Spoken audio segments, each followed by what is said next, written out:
Good evening. At this time, I'll call to order the April 6, 2026 York County Transportation Committee to order.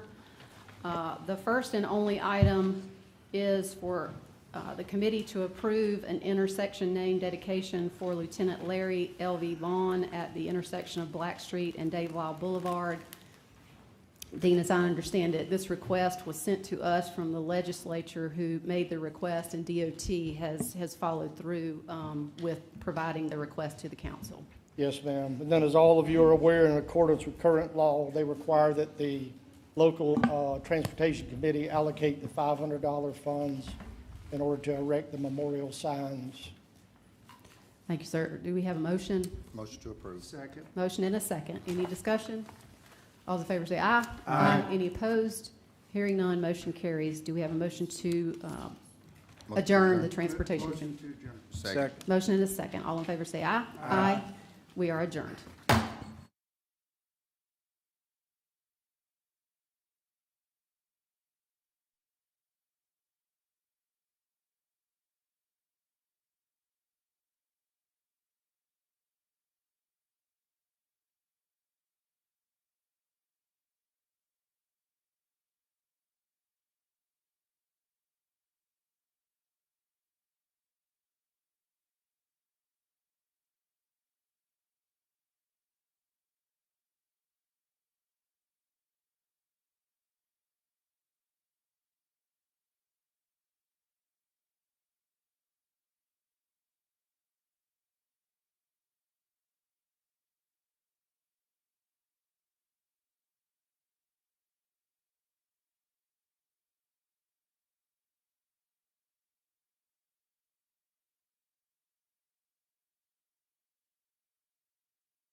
At this time, I'll call to order the York County Council meeting for April 6, 2026.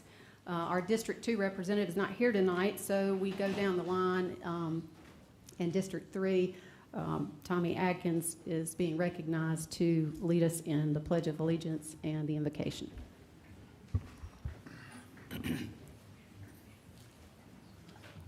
Let's pray. Dear Lord, thank you for letting us gather here tonight to do the people's business. Lord, I thank you for this past Easter and the gift of your Son. Dear Lord, I pray that you'll bless the Kendry family in their time. And dear Lord, please bless our troops as they go about the people's business also. Be with us each and every day and help us in our struggles along life's way. In Jesus' name I pray. Amen. Amen.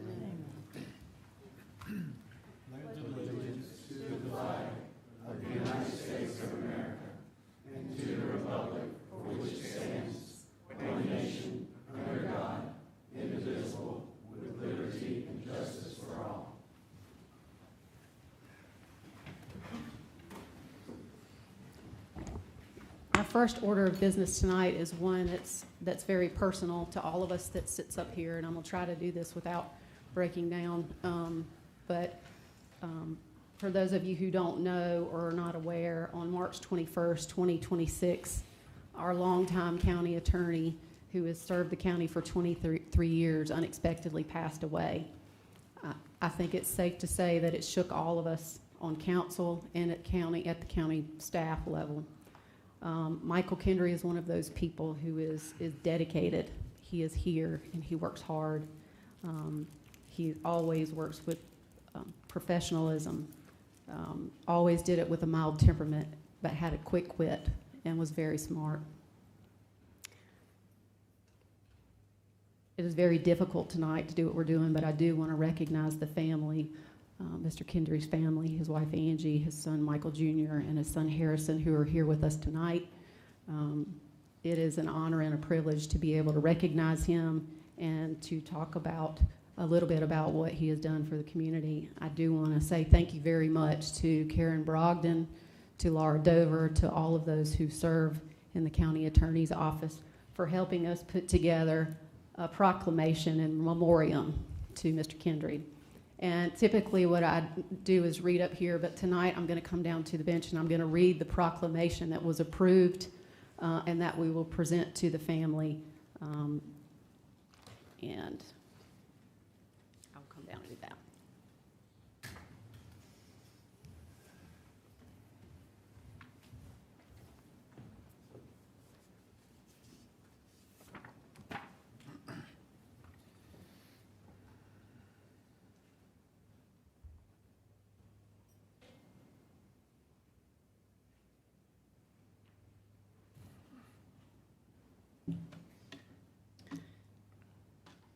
I also want to recognize that the place where Michael usually sits at our benches is also blacked out with a flower and in recognition of him tonight.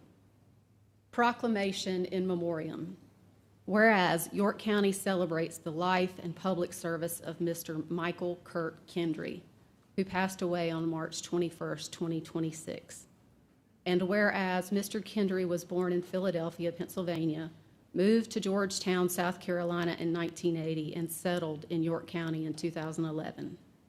And whereas Mr. Kendry graduated in 1980 from Germantown Academy, Fort Washington, Pennsylvania, attended Furman University, and transferred to the University of South Carolina, where he graduated with a Bachelor of Arts in 1985, and continued his education at the University of South Carolina School of Law, graduating with a Juris Doctor in 1991. And whereas Michael was a member of the wrestling team at Germantown Academy and received a scholarship to continue his wrestling career at Furman University. I think all of us on council were surprised and just excited to read that part that we weren't aware of. Whereas Michael was a member of the Sigma Alpha Epsilon fraternity, an avid Philadelphia Phillies and Philadelphia Eagles fan, enjoyed golfing, swimming, skating, animals, the outdoors, playing fantasy football, and most importantly, loved his family. And whereas Michael was a long-tenured attorney for over 35 years and served as legal counsel for York County for more than 23 years, with the last 15 years as county attorney. And whereas Mr. Kendry was a loyal and dedicated fixture within York County government, serving the county through periods of massive growth and change. And whereas Michael embodied the traits of the quintessential Southern gentleman with a keen legal mind, a tremendous work ethic, a calm and professional temperament, quick wit, and dedication to serving the citizens of York County. And whereas Michael Kendry will be remembered as an impeccable leader, friend, and mentor, and a humble yet effective public servant whose legacy and selfless commitment to others will continue to make a positive impact on the citizens of York County. And now, therefore, be it resolved that the York County Council wishes to express its sincere condolences to Michael's family and friends and its deep appreciation for the many contributions of Mr. Michael Kurt Kendry to benefit the citizens of York County. Adopted this the 6th day of April, 2026. If I can hand this to you. Thank you.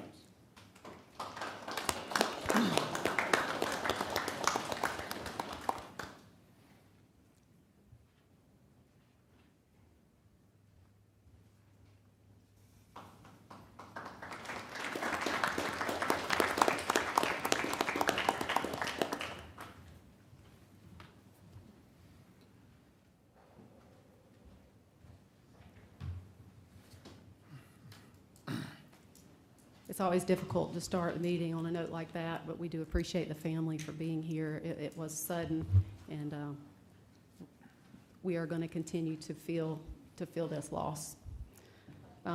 As we move down to our regular order of business, we do have one appearance tonight, no oath of offices. We have Kathleen Evans with AT&T to present York County a check for $100,000 for improvements to Lazy Hawk Road.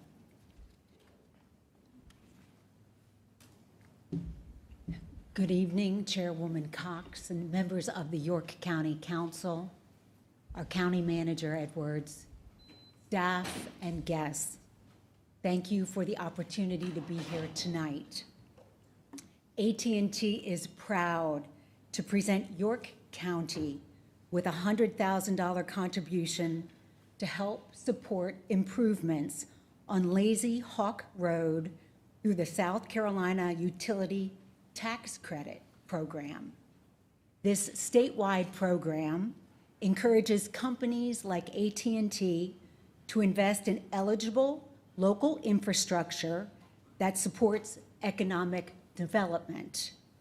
We picked York County as our partner for this opportunity. Our investment is more than pavement and planning.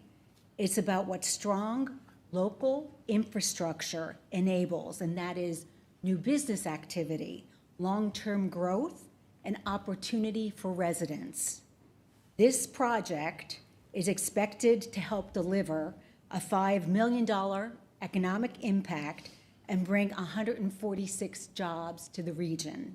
Exactly the kind of momentum that benefits the families and businesses and strengthens this community. Now, York County leadership and teamwork makes projects like this possible, and we appreciate the collaboration, I'll mention Lisa too, and Trish, that went into moving this forward. We are grateful for the chance to support the county's efforts to expand economic opportunities for its citizens. With that, it is my honor to present this check in the amount of $100,000 to York County to support the Lazy Hawk Road Improvement Project. Thank you. Anytime that we get money to go on roads that hit the taxpayers, we certainly appreciate it. You want to get a picture? Let's get a picture.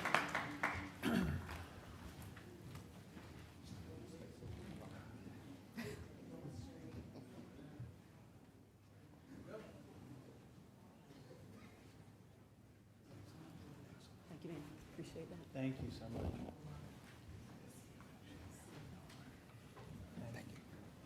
Do want to say thank you for coming tonight, and like I was saying earlier, I know council is excited, and we always appreciate when infrastructure is being paid by someone other than our taxpayers, so we appreciate that. We do have public forum session tonight. Public forum is the opportunity for individuals to sign up ahead of the meeting.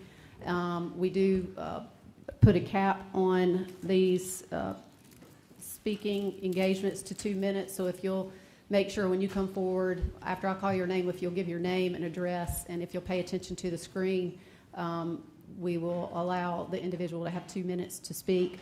We ask that you keep your comments directed towards an item that is within the council jurisdiction, and keep the comments professional and courteous. We do ask that folks refrain from clapping or booing, either one, so that folks are respected. If you are here with a group and want to say something as a group, if you could kindly just ask them to stand up, then that's a better way for us to keep decorum and recognize the group that is here.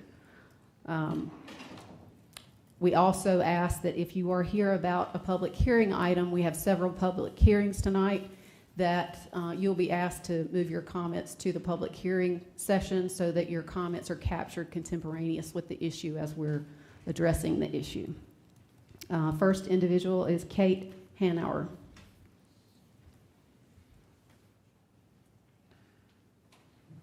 Good evening, Council. I'm Kate Hanauer. I live at 596 Cranbourne Chase in Fort Mill. I read your full 108 response to the Attorney General regarding SILFAB, and the conclusion is unavoidable. It says nothing where it actually matters. Despite all the volume, there is still not a single lawful, appealable zoning compliance approval produced. Your response leans on the idea that zoning compliance may be filed concurrently with civil construction plans. But may be filed does not mean that it actually was filed, reviewed, or approved with public notice and the right to appeal. Those are not minor details. That is the framework that protects this community. And your own documents confirm the gap. The civil construction approval explicitly states it is not zoning compliance. So we are left with a simple truth. York County approved construction and now allows operations to continue without ever producing the one zoning decision the law requires. So I'll ask the only question that matters. Where is the zoning compliance approval for SILFAB? Because while that gap exists, this facility continues operating as a high-hazard, heavy industrial site handling toxic chemicals in a community that was never given proper notice or the chance to challenge it. This is a failure of zoning law, due process, and accountability. And that responsibility sits with leadership. Accountability starts with the manager. If he won't hold his staff accountable, then you must hold him accountable for that failure. Because choosing not to act is still a choice, and it has consequences. Thank you. Thank you, ma'am. Nesh Patel.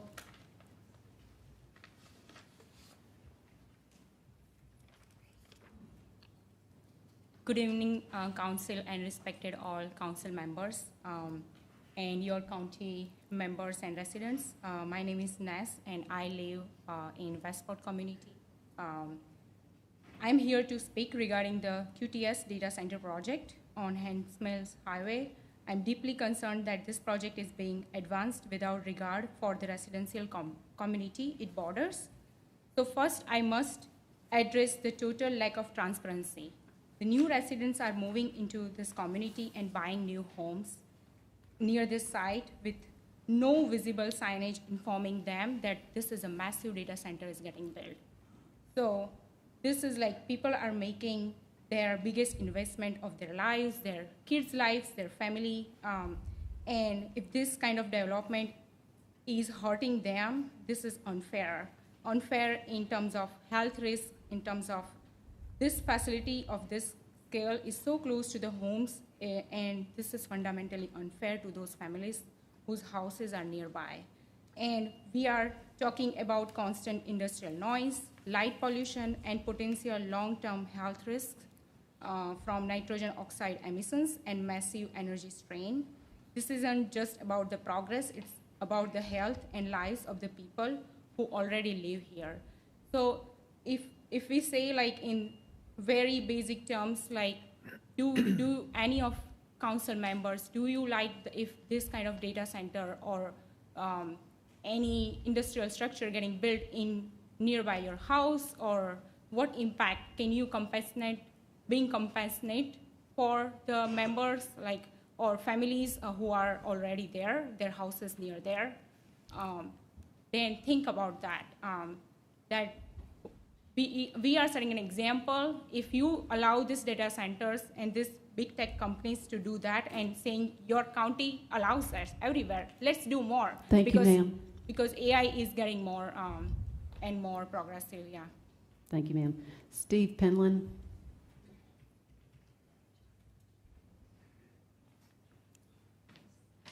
Thank you. My name is Steve Penland, and my wife Judy and I live at 6457 Campbell Road in York County. Our farm borders the back end of the present QTS data center under construction and two sides of the expansion site that was recently purchased by QTS. At the public meeting on requirements for data center use in industrial zoning districts, I stress the need to require setback distance to be set to protect all entities of our community and not just residential. I would like to stress to the Planning Committee members who are formulating their report for the council that protection setbacks should apply to entire parcels measured from all property lines.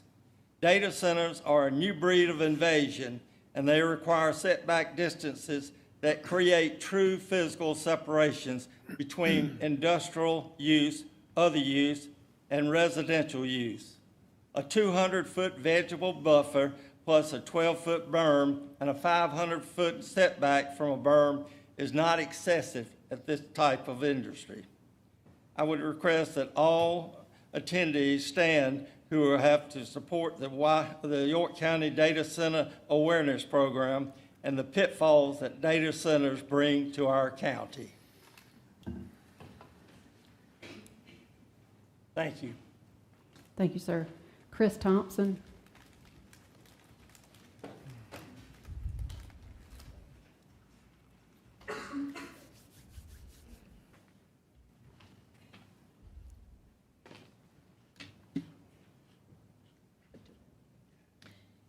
Chris Thompson, Vander Lakes in York. A couple of weeks ago, my husband and I went to see the QTS data center in Fayetteville, Georgia, which is very similar to the one that they are currently building here, but it's already been under construction for about 2 years. This is a drone photo that I found of the Fayetteville campus that we saw. It was taken 4 months ago. This photo shows 2 of 16 data center buildings that QTS has planned for the 615-acre site. They use closed-loop cooling systems, so the size and configuration of this QTS property is a good fit for a comparison purpose for what we have coming in here. This is just there is just one huge difference between theirs in Fayetteville and ours. These buildings that you see here are 40 feet tall. Ours are going to be 80 feet tall. That is a huge difference. They'll be twice as big as these buildings. We tried to imagine what we saw there being built in our quiet, peaceful neighborhood, but to be honest, it made us sick to our stomachs. Theirs is a square mile of flattened, treeless land littered with buildings and noisy machines and substations, generators, buses, and people. Oh my goodness. QTS wasn't lying when they said thousands of construction jobs. But unfortunately, these are only temporary jobs. They're to destroy homes, livelihoods, nature, and space.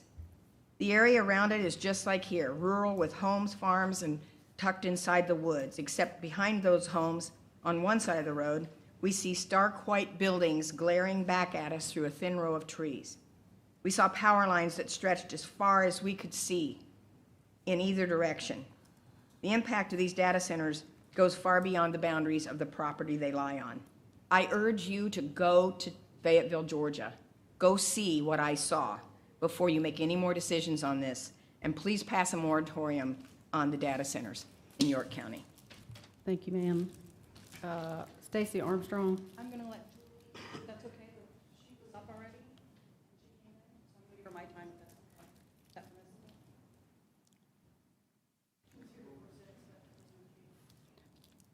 We typically stick to whoever has signed up on the sheet, Okay. so. Okay.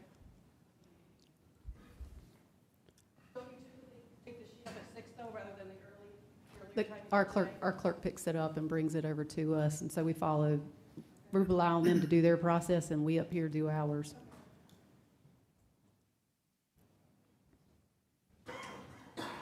Stacy Armstrong, 1705 Wedgefield Drive, Rock Hill, South Carolina. I live 350 feet from ground zero at QTS. My home is 700-ish feet from ground zero at QTS. Speaking of the structure, we have been habitually and repeatedly assaulted with noise, which our county is ineffective at both recording at the level that we're hearing it and being there present, and we don't want to put a huge strain on the resources that you guys have all provided, but I don't know what else to do. I did call this weekend to see if I could, at my own expense, put something on my property line, and I was told because my property is not directly abutting it, that I would get alternative noises and it would not be permissible at my property line, which is just across the right-of-way from QTS. Now, the right-of-way is also owned by a neighbor, so it is a second property line. He uses it for his cows, which he has not been able to use since QTS has come in. So I FOIA'd the noise study you guys had done, and this was, this study, well, actually, just the map of the study was on the board. It was on the whiteboard at the last planning meeting. It looked like this. It is a noise study that was performed by ARUP, which is a company that does this type of noise modeling. They only studied, interestingly enough, one item of the production of this company is the chillers. They have 550 chillers planned. They only speak to the chiller noise. This is the noise they say is the regular noise. Everything else is included is the exemptions, which includes any electrical noise, any noise other than the chiller noise, so no generator noise. This map was also, what was left out of that meeting was the little information at the bottom saying that it was only with the projections from simultaneously in portions of the North Star data louvered walls changing to impervious, which I've been told we have louvered walls. This is only with impervious walls that can they meet this even on paper. Thank you, So, ma'am. okay, thank you. I can't make this out. Larky Wells? Hi, Lark Wells is my name, and I live at 3657 Henry's Knob in Clover. I'm here tonight because I'm very concerned about the environmental and community impacts, plus the frustrating lack of transparency related to the QTS data center project. It's been very hard to know what to believe about this situation between what we're hearing from County Council, QTS, and the extensive Facebook chatter. So instead, I decided to read a book, which is what I would much rather be doing than standing here tonight. But I'm going to share some things from this book that I read called Empire of AI by Karen Howe. It's based on over 300 interviews with around 260 people in the AI industry and based on extensive correspondence and documentation. The main thing I've learned is that York County isn't alone. We're just the next target for the expansion of an exploitive and destructive industry created around a technology that no one fully understands. As more and more communities across the country and the world have seen the impacts of data centers on their lives and push back against it, data center developers have come up with a formula for continuing business as usual in new communities. So tell me if any of this sounds familiar.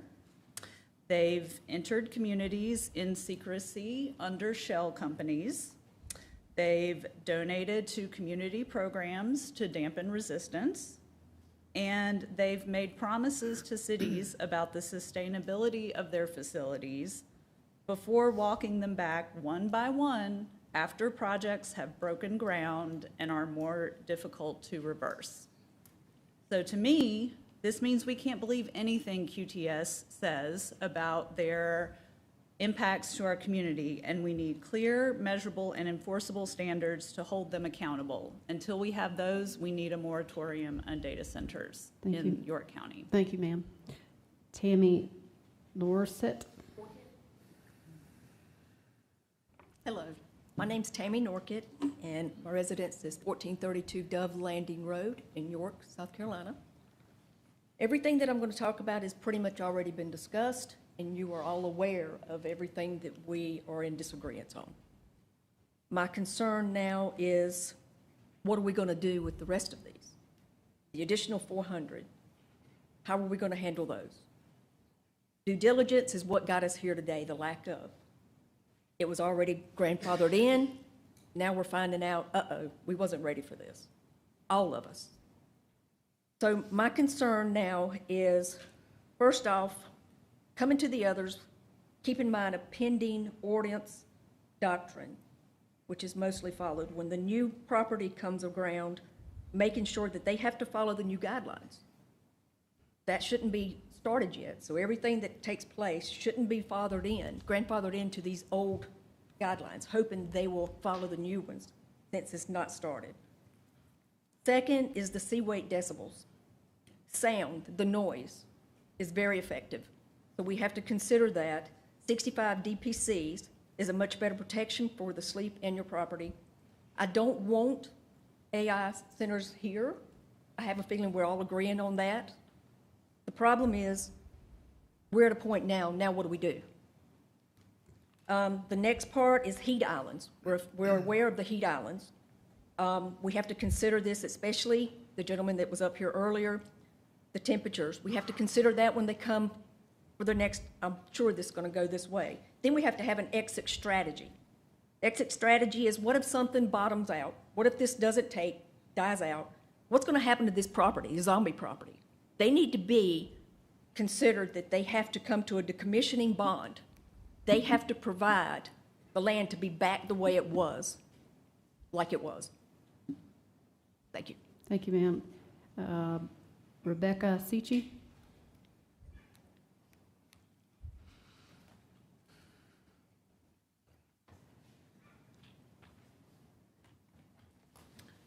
Good evening. My name is Rebecca Sitchy, and I live at the Allison Acres community of Rock Hill. I'm here tonight to speak on the proposed zoning guidance dated the beginning of February by York County Development that was proposed at the special meeting. I want to be clear, this document did not come out of nowhere. It had to exist from somewhere. Someone had to create it. But what was initially proposed and provided by the York County Development was so insufficient that it forced a group of residents to step in, do the research, start building a foundational zoning recommendation ourselves through multiple iterations, as many of you guys have seen through email traffic that I've provided. Ultimately finalizing a document that we dated March 19th. And as you know, things are consistently changing and developing over time with knowledge that comes out. The efforts we have put together on this single document address how much actually was missing initially from the proposal from your staff and what the expectations should have been to help support you guys as councilmen and council members to help make this better and make the guidance better overall for the county.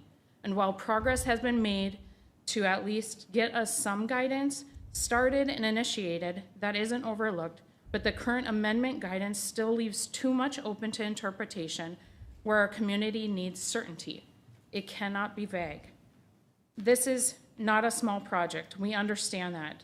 This is a large-scale industrial data center with long-term impacts to nearby residents, specifically many of us that live right next to it and see the impacts every single day, among many other people in the community that drive past it every day. But we get to gloriously hear it every single day, night, and throughout the entire day. When it comes to noise, water usage, generator operations, setback distances, these can't be flexible. The amount of guidance that has been proposed is not sufficient, and I cannot say this enough. It must be enforceable and clearly defined, measurable, and ensure that it allows law enforcement and zoning to move forward on it. Thank you, if ma'am. it is not supported. Thank you. Scott Kokenauer. Hey everybody, Scott Copenauer, 122 West Oak Street in beautiful Whiteville Park neighborhood in downtown Fort Mill. I'm going to make Mr. Couch happy. I'm going to do my 2 minutes here and defer my 6 minutes. So you got a basketball game to watch. So don't want to keep you from that. But anyway, great things in Fort Mill. St. Patrick's Day, had about 6,000 people downtown. Set a stage up. I'm going to call him Jamie Lee Hart. Jamie Lee used to sing at the Long Branch. A friend of mine lived in the back neighborhood, done his floors, done his family's floors. Now he's Threshold Band, but so Jamie's 67 years old. He had a 5-way bypass the other day, survived it all of a sudden. So it was awesome to be able to be on the stage with Jamie Lee Hart and Jamie Tomlinson from that standpoint. So Strawberry Festival is coming up. Going to be a big event. It's back to 2 nights in Fort Mill. So anyway, it's a big thing again. And then just at the last meeting, we just had some hiccups with sign-ins, so it sounds like working on that and getting that resolved and everything. So, but anyway, thanks for everything y'all do, and appreciate it. Hope everyone had a good Easter. Thank you, sir. Ken Sichi.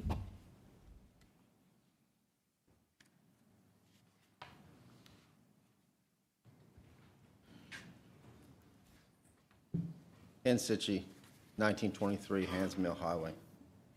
Alfred Hitchcock once said, "Happiness is a small house with a big kitchen."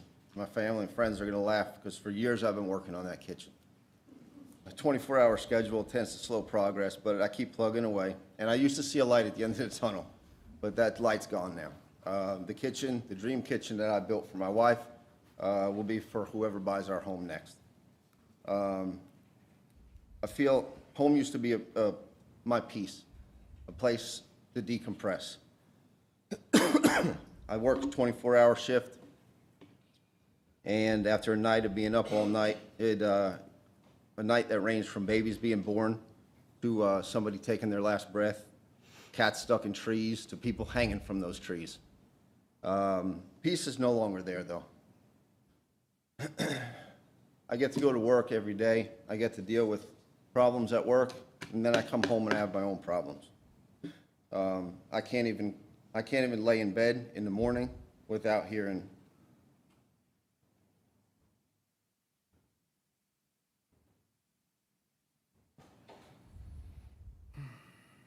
it's not going to work now.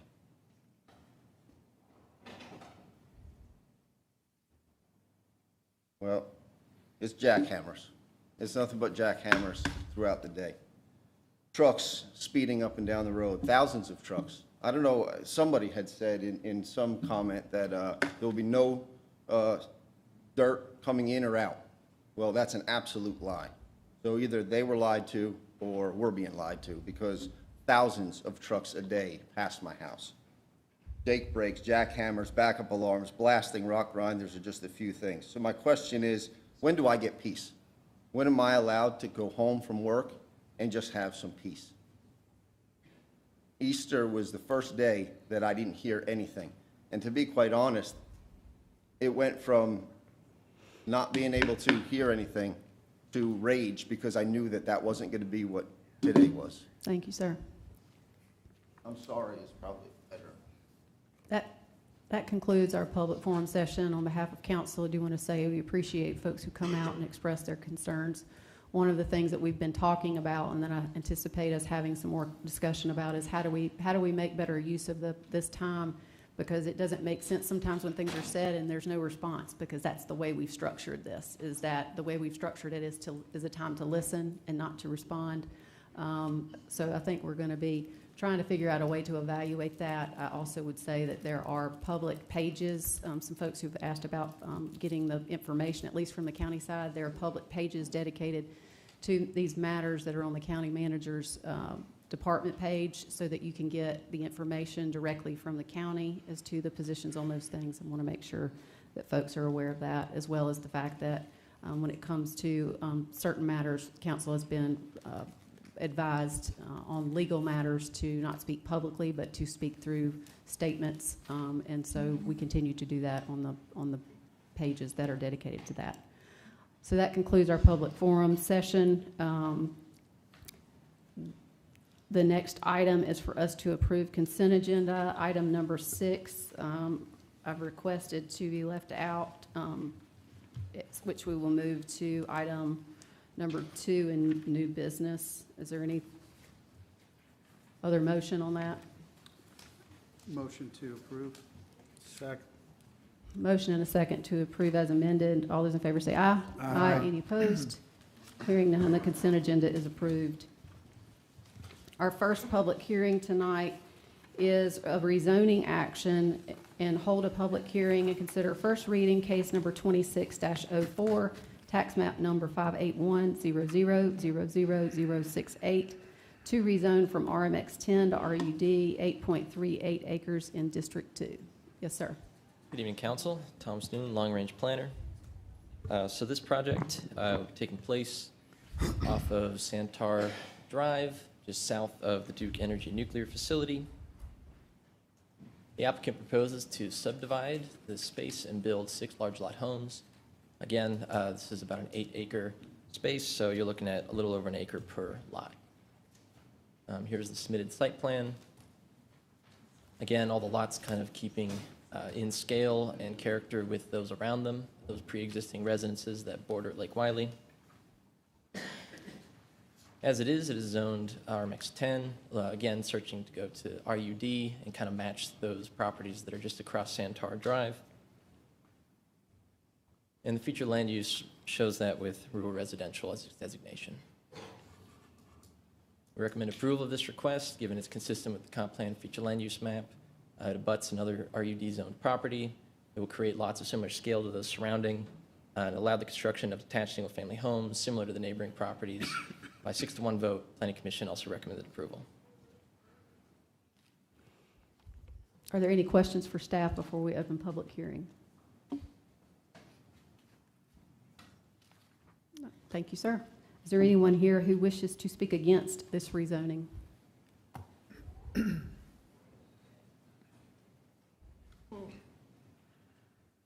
Hi, my name's William Larry Bergen. I live adjacent to this property, 2224 Duck Cove Lane. And we, if you remember, when Premier Properties came and developed all of that, there was a lot of disruption in the community with the concern over the bridge and being able to evacuate. And none of my neighbors who are right back here that are adjacent to this property, we didn't go to the bridge and protest. We didn't object to anything because we actually believed that planning got it right by saying that no homes could be built there. No lots could be less than 5 acres. I actually looked at buying this myself, and I was told by the premier realtor that that was a limitation to this land. So I've got a beg. I just turned 70, so I got to read. I'm not going to try to bring everything from memory. So, the rest of the lots out there is part of the same development. We're limited to 5 acres or more by York County Planning. We think planning got it right to limit density and traffic on that 1 acre bridge road, 1 lane bridge road, past the reactor, and allowing this rezoning would undercut both the reading and the spirit of that. And that just because this parcel was sold earlier, that the planning department imposed that on the remaining lots should not exempt it from having to conform to that no less than 5 acres requirement. And I don't know if any of my neighbors want to speak or not, or if they felt I was loud enough. So thank you for the opportunity. Thank you, sir. I'm a little bit confused. I do want to ask planning staff this because what I'm seeing is that the parcel that's being requested to be rezoned is RMX 10, which allows for much higher density than RUD. This is not an AGC parcel going to RUD, so can I just get clarification on that? Thank you. Yeah, that was my question. Yes, so you're correct. As it is, being residential mix 10, you're looking at a minimum of 10,000 square foot lots. So you could have a much higher magnitude of houses built here. Okay, just so we're clear and the public understands this, it's currently zoned RMX 10 that would allow a lot more houses than what is being asked to rezone to RUD. That's exactly correct. And RUD requires at least a 1 acre lot, That's correct? right. Okay, Yes. thank you, sir. All right, is there anyone else who wishes to speak against this rezoning? Is there anyone who wishes to speak in favor? Move to close. Second. We have a motion and a second to close the public hearing. Any discussion? All those in favor say aye. Aye. Any opposed? Hearing none, the public hearing is closed. Do we have a new motion? Motion to approve. Second. Motion and a second to approve first reading. Do we have any discussion? I have a quick question. At the 8.38 acres, as it's zoned right now, off the top of your head, how many homes could be permitted if we just stayed there? 6. General math going, RMX 10 allows about 4 dwelling units per acre. So you're in about, 32? Okay. 30 homes, okay. So the current zoning would allow 32 homes? That's without accounting for Conceivably, access okay. and easements, right? Wow. And I think just following up, because it's the same question we're all asking, RUD would allow 8? That's right. Okay. Yeah. Well, actually, it would allow 6, depending on how much road frontage you have. It may allow up to 6 before it goes into a major subdivision at 7. Is that correct? Yes, and because this property was a part of the Legacy Point subdivision, it is limited to the number of divisions it's allowed before it becomes considered a major subdivision. Well, the reason why I asked the question, because sometimes, people don't understand what the changes are, how they affect going one way versus what could be there now. Just showing a comparison of, if it stayed like this, someone could conceivably put a lot more homes there than what they're rezoning it down to now, just to give neighbors and people who are looking and listening an idea what's going on. That this actually helps people who don't want to see a lot more homes come there. That was my point. Yeah, this is an opportunity to mitigate some of the future traffic on this thing, so, yeah. Any other discussion? We've actually closed public hearing. I will say that we have 2 more readings on this item, and you can reach out to staff with specific questions on the matter, but.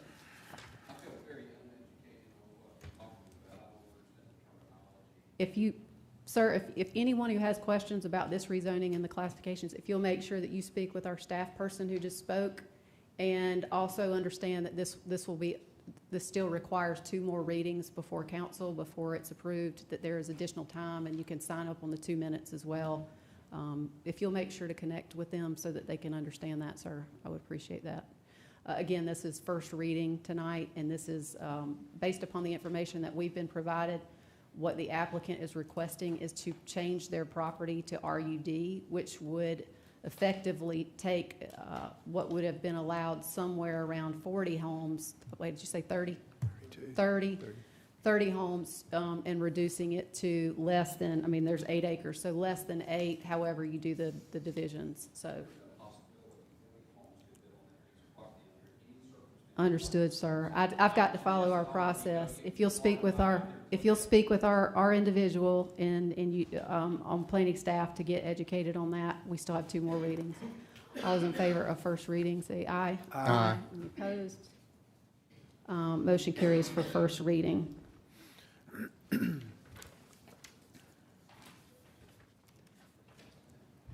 Second public hearing item is rezoning action. Hold a public hearing and consider first reading, case number 26-06, tax map number 65000000336, to rezone from PD to GC, 1.776 acres in District 1.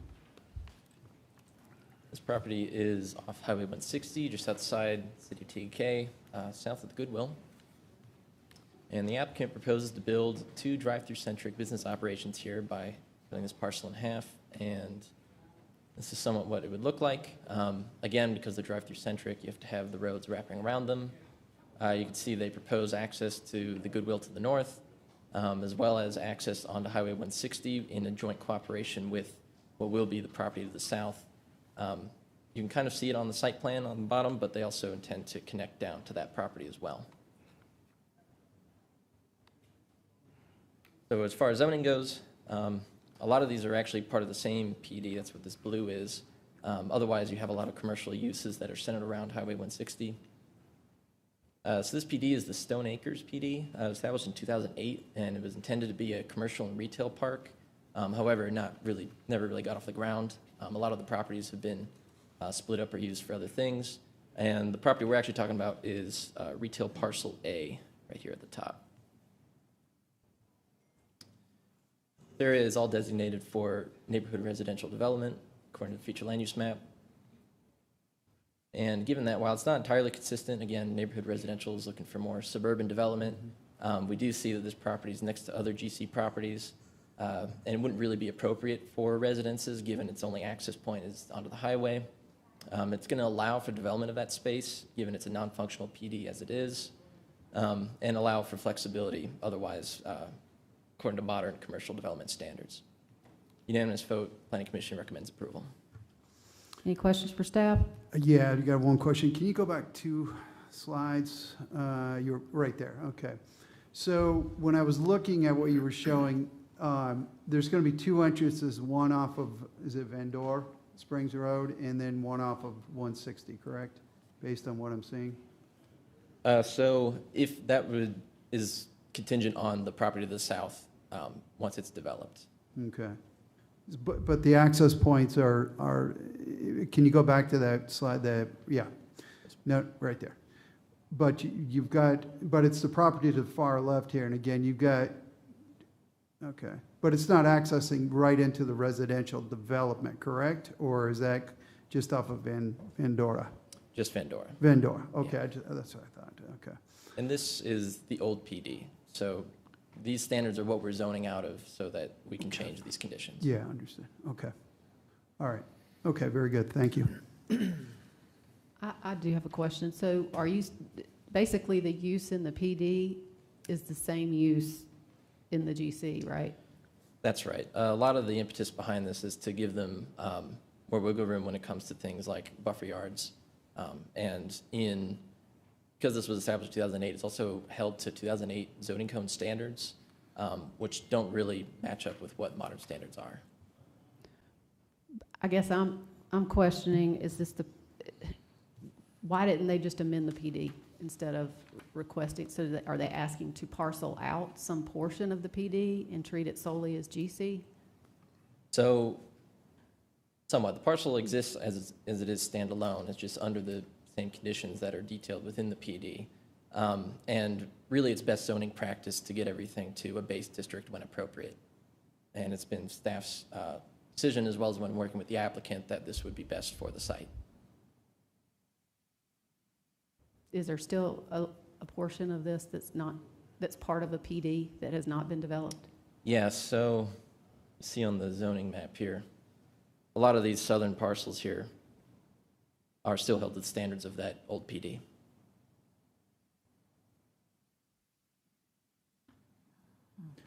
Right. Okay, any other questions? No, okay. All right, thank you, sir. Is there anyone here who wishes to speak against this rezoning? If you'll come forward and give your name and address.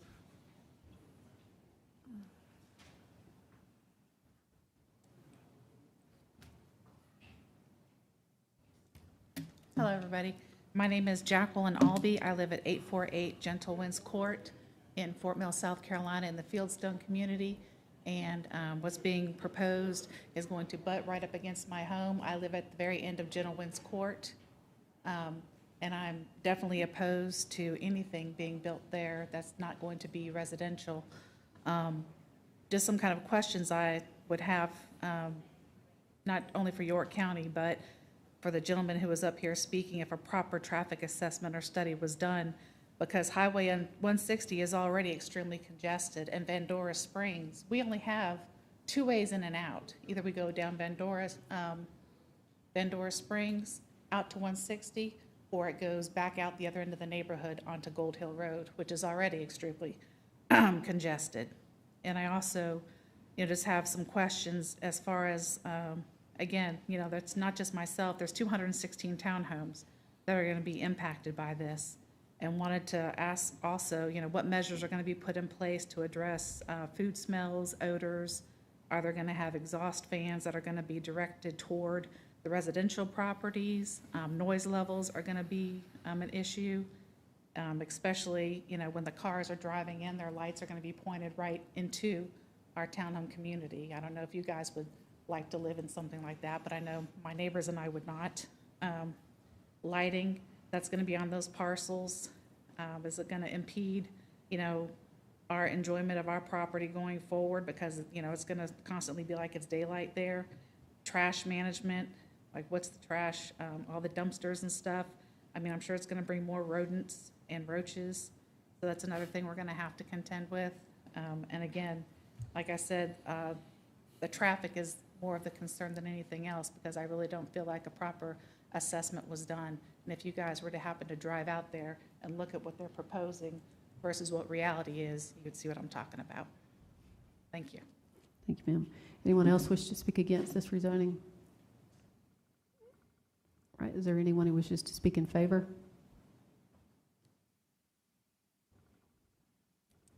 Good evening. My name is Molly Kilpatrick, and I actually represent the applicant for this property.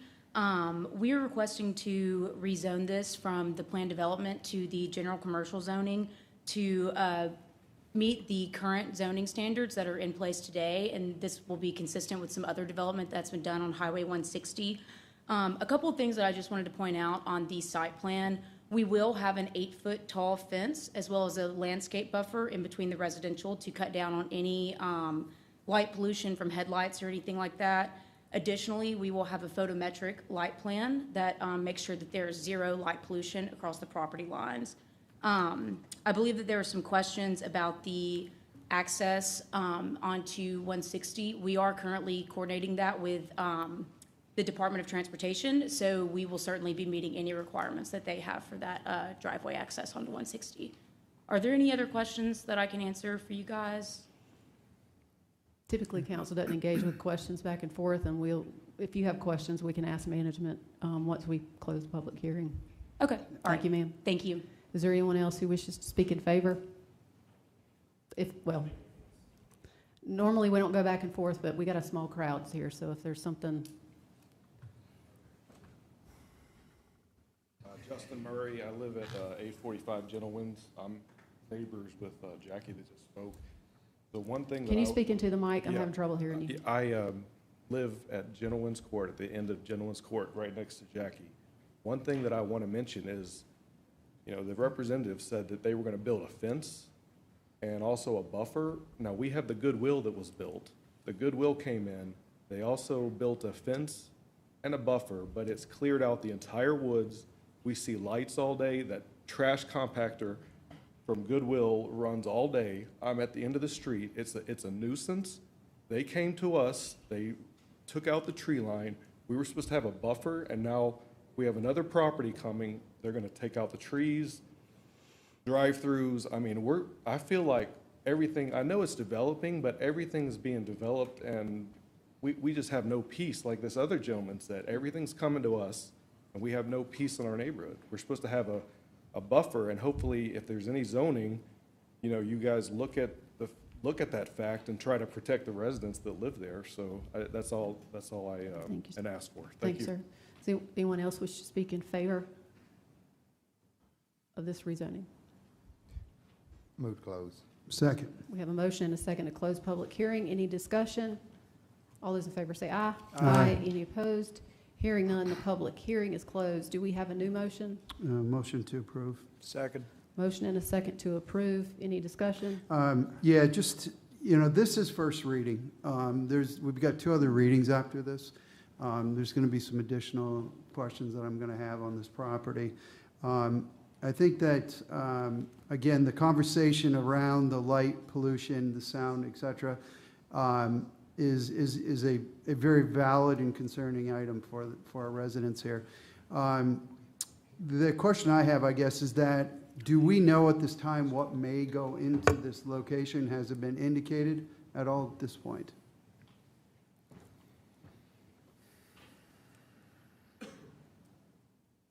The applicant has suggested it would be drive-through coffee shop and ice cream shop. A coffee shop and... Coffee shop and an ice cream shop. Ice 2 cream separate. shop, okay. Any All other right, discussion? thank you. Okay. I have a quick question. So I know one of the neighbors mentioned about traffic. I'm sure at this point, they haven't been required to do a TIA, correct? So that will come later. Yes. We've already done a lot of extensive work getting the commercial development standards, especially for, you know, traffic and roadway access. But yeah, the full TIA, I don't know exactly what stage that's at, but I know it's in the works, and we can get that information to you. Now, with the PD currently in place, what was the PD established for? What was the proposal, or what was projected to go there? So actually, the uses suggested by the applicant could be done within the PD as it is. Just a lot of the site design would become complicated. For instance, we don't have regulation for that drive-through bypass lane. So it's still commercial retail space and could be developed in that way. So regardless of if we say yes or no to this change, they can still build what they want to build, do what they're going to do, but it just makes it more difficult logistic-wise to make it work. That's correct. Thank you. While you're still up there, I will ask this question. It does sound like the by right zoning that's allowed for this parcel would allow for commercial. That's what it's designated for under the PD. Is that correct? Yeah, the PD specifies certain uses which So include. There was some comment about they want it to be homes. That's not even what it's currently zoned for. Right. I guess my question is, does just changing this midstream from a PD to a designated GC reduce the amount of buffer? Does it reduce the amount of protection that will be provided to the next door neighbors at all? Our modern standards are much more stringent about buffer yards and protections like that. I can get the exact details for you in the coming days, but I don't have it on hand right now. Yeah, I'd like to know that, if this provides some added protection or if it's doesn't impact at all. I have one more question. When was this PD established? 2008. Was that? 2008. Any idea when these homes went in that's sitting behind it? I wish I knew off the top of my head. I'm sorry. Okay. I'll just make one comment. So eventually, there will be 3 parcels that will be developed here, probably general commercial, as you see up and down Highway 160. I guess, in a way, we have an opportunity to take a look at this, just like Highway 49, the Buster Boy Bridge coming out of Lake Wiley. There's only one secondary road that I'm aware of. I think it's Nautical Drive on Highway 49. And somewhat the same thing's happening here. All the traffic is on 160. You got curb cuts coming out. We're going to have 3 curb cuts here on these 3 properties. And I know that's just part of it, but sure would like to see us do some, no offense to planning, but as a county, to require more of these collector roads to collect the traffic so that they come out on Van Dorn and get out this way and not 3 more curb cuts to slow down traffic on 160. It's unfortunate that it's laid out like this, but it's this way up and down the entire corridor. I will. You don't really have to respond. I'm just making a comment. Can you go back to the existing PUD, just so I can take a look at that one more time?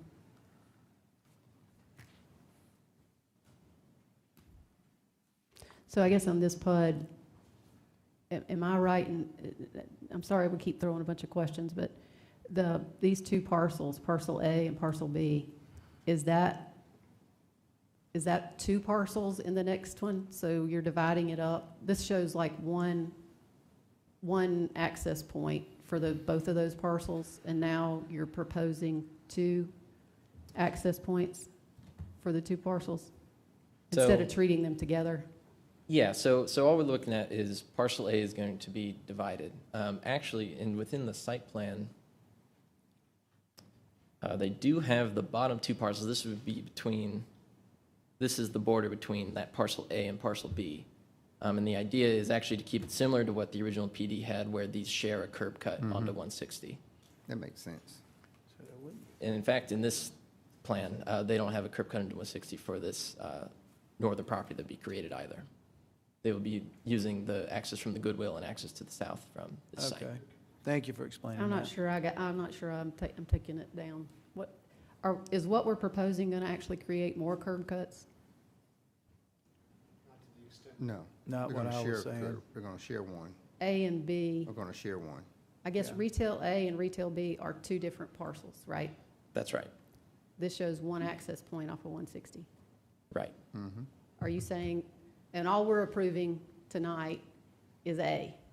Yes, ma'am. Where's the access point for A in the new proposal? Should be the same place. So these 2, this red and black, both compose A as it is.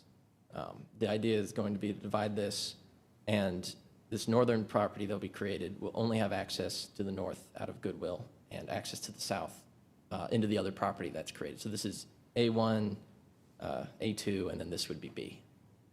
So actually, the access points will look very similar to what was in the established PD, with one access onto 160 that's kind of down the line, down the center, and then one off of the side road there. Okay.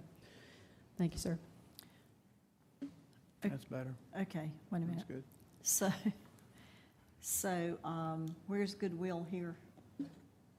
Goodwill is this property here.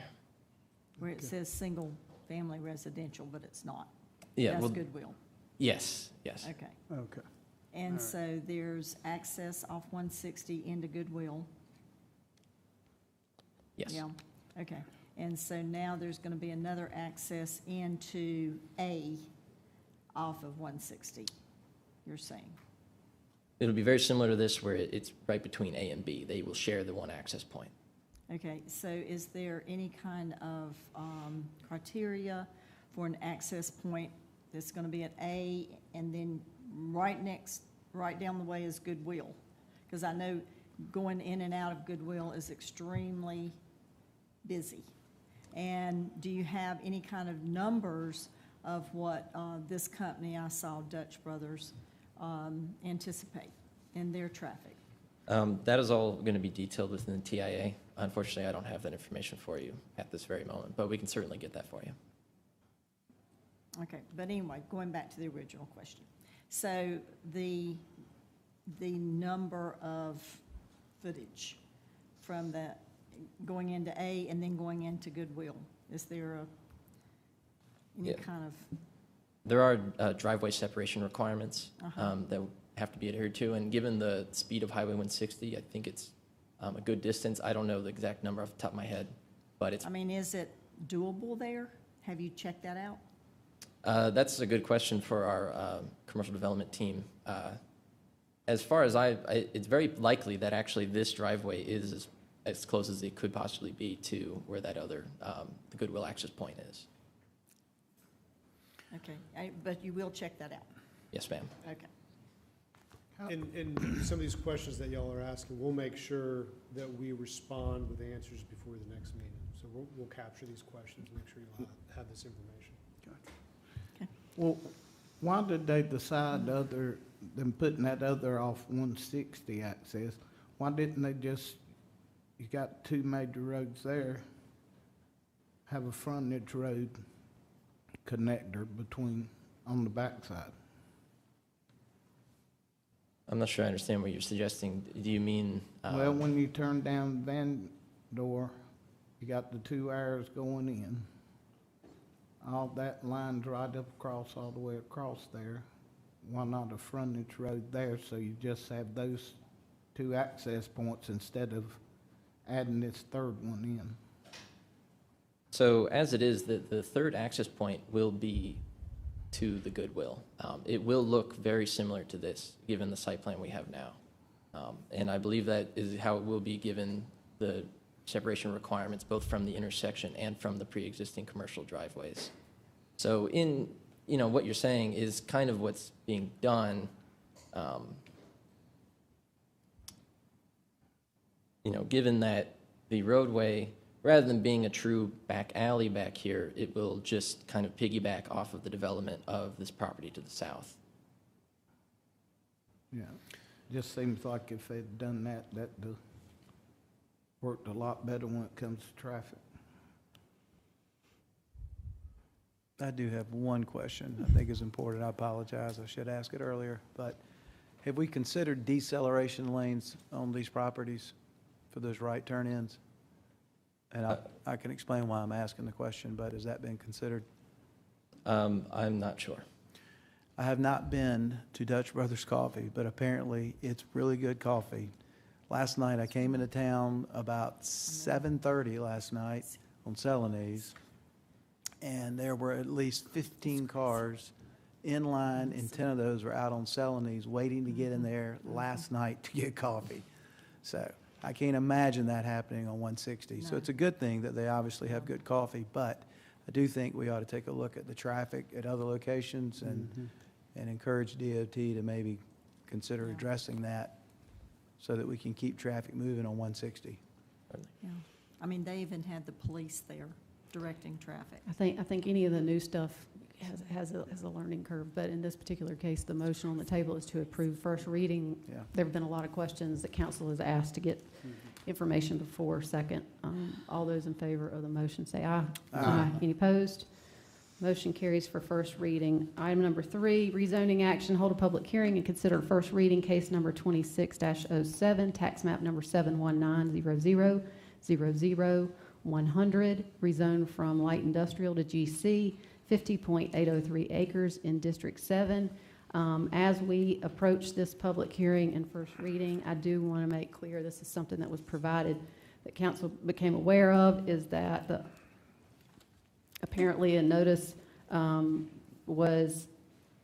contained the wrong information. So we will be having public hearing at third reading, which I understand is May 4th. But at this time, if there are folks that want to speak after we get the introduction, because of the way it was posted, we'll move forward as we normally have. Thank you, sir.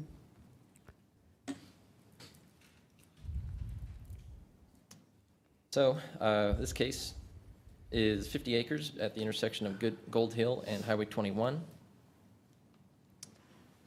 So the applicant proposes to allow future commercial development in anticipation of the Gold Hill being bifurcated, or bifurcating the parcel after realignment with that Highway 21 bypass. So you can actually kind of see in the aerial already, area has been cleared for in expectation of that project, and that will essentially segment off this group of trees here as a new median. Here's a plan given to us by our transportation group. So again, this is where Gold Hill is currently and would run and meet up here, and you kind of get this diagonal intersection. The idea is it's going to round off here and square off this intersection and make it a lot safer. So this area is zoned light industrial. You can see lots of general commercial uses and zoning right along Highway 21. Future land use, given its proximity to I-77, it's of course marked for I-77 corridor employment. We find this consistent with the comp plan future land use map. There are adjacent GC properties and will not exclude the expected land uses. The scale of potential commercial development could also possibly meet the employment value expectations within the designation, and it has the opportunity to develop into a cohesive business park. Unanimous vote, Planning Commission recommends approval. Thank you, sir. Any questions for staff? All right, thank you, sir. Because we have announced this as a public hearing, is there anyone here who wishes to speak against this request? Is there anyone who wishes to speak in favor? Hey everybody, Scott Coker, 122 West Oak Street, beautiful Whitewood Park neighborhood in downtown Fort Mill. Yeah, this will be a good idea for us, bringing this into GC in the Fort Mill School District, so it'll be more appropriate as this is a GC property. There are only one prohibited use that I was a little concerned about, and a couple other special exemptions, but as big as our county is, there's always going to have things like that. So, and the road improvement on that project was definitely a big help too, bringing that around, lining that up as a true interchange. So anyway, thank y'all for your time. Thanks, sir. Anyone else?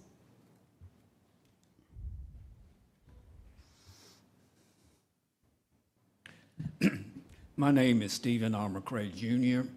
I live at 112 East Liberty Street in York. My mailing address is in care of K&L Gates LLP, 300 South Tryon Street, Suite 1000, Charlotte, North Carolina 28202.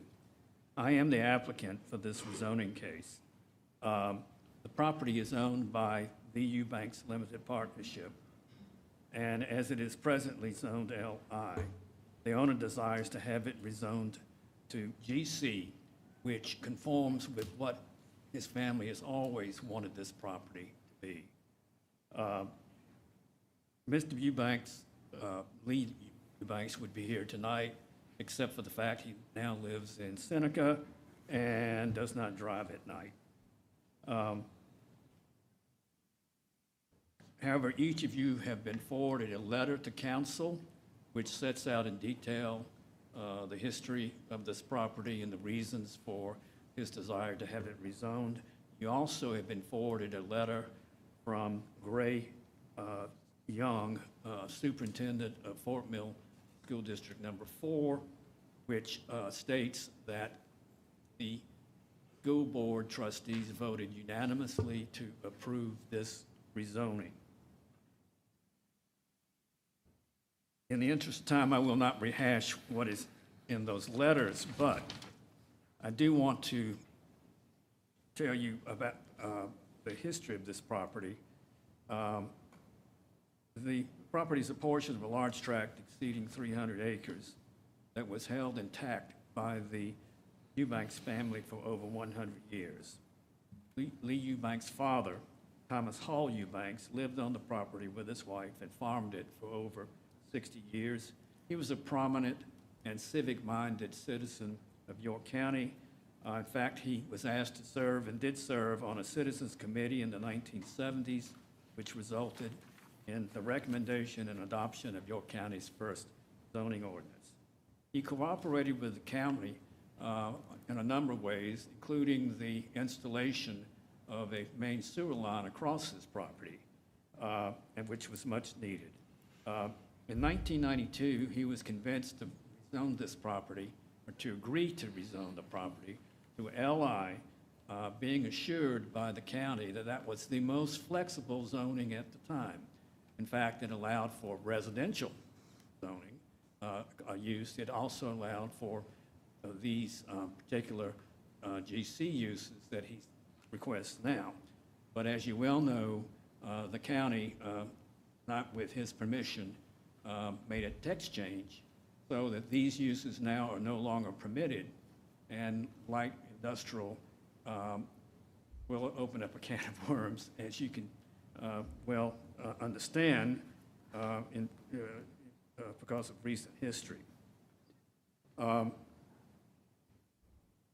After Mr. Thomas Eubanks retired,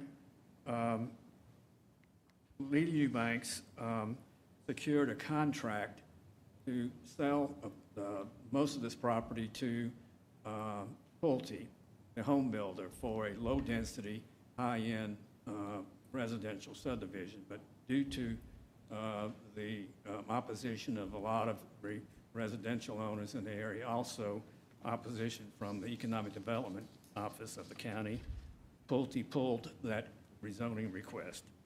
So prior to, that was back in 2017. Prior to 2016, Mr. Eubanks had discussions with the school district about selling a part of this property to it for the construction of new schools. And as a matter of fact, there was a tract that was sold to the school district by the Family Limited Partnership where the existing elementary school is. Later, the school district came back to him and asked for the purchase of an adjoining tract where the present middle school is under construction. And at that time, Mr. Eubanks donated 28 acres to the school district to be held as the Thomas Hall Natural Preserve, and that was in honor of his great uncle, Tom Hall, whom the main artery street in Fort Mill is named. He then was approached and sold to the Rockefeller Group the northern portion of the property. He was assured at that time that Rockefeller Group would develop it for warehouses and distribution centers. If he had known that one of those buildings would have been used for manufacturing of solar panels, which necessarily entailed the use of hazardous chemicals, he would have never agreed to sell to the Rockefeller Group, which later sold the tract to Exeter Development Group. Lee Eubanks is mortified by what has come about as a result of that manufacturing operation. And he thus desires to have its remaining property rezoned to GC so that not only undesirable manufacturing operations would be prohibited on these 50 acres, but also warehouse and distribution centers would be prohibited, thereby eliminating heavy truck traffic. Also, GC would permit the kind of retail, medical office, and restaurant use that is much needed in the area, so that the residents would no longer need to cross I-77 to the west to take advantage of those services. But Lee Eubanks has learned his lesson. If the GC rezoning is approved, he intends to record a declaration of restricted covenants that would take priority over any current and future rezoning, eliminating not only warehouse, distribution, light and heavy manufacturing, but also some of the uses allowed in the present GC classification.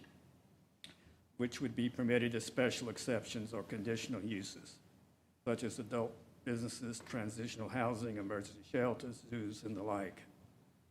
His vision is for this property to be a business park, mixed-use business park. Now, that would make business sense for a reputable developer anyway. However, for that to happen, the GC rezoning must be approved.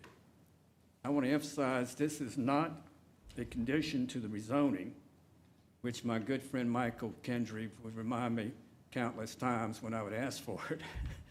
Rezoning on condition is not recognized under the State Comprehensive Planning Act, and maybe some of the case law decisions of our courts would not recognize it.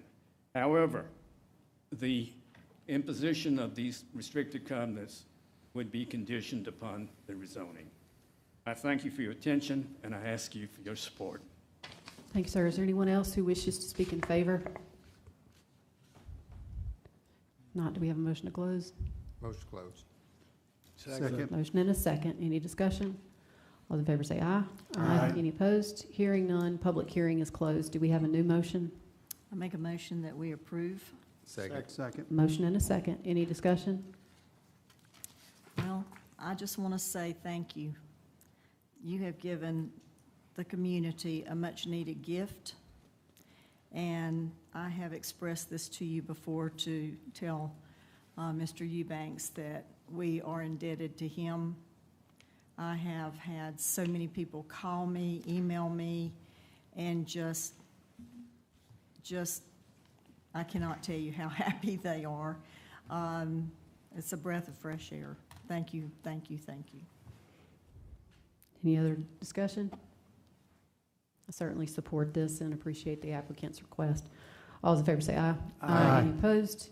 Hearing none, motion carries unanimously. We move now to our fourth public hearing item, rezoning action. Hold a public hearing and consider first reading, case number 26-08, tax map number 64800000009, 10, 22, 26, 30, 33, 38, and 41 to amend the conditions from a previous rezoning case, 14.06 acres in District 1.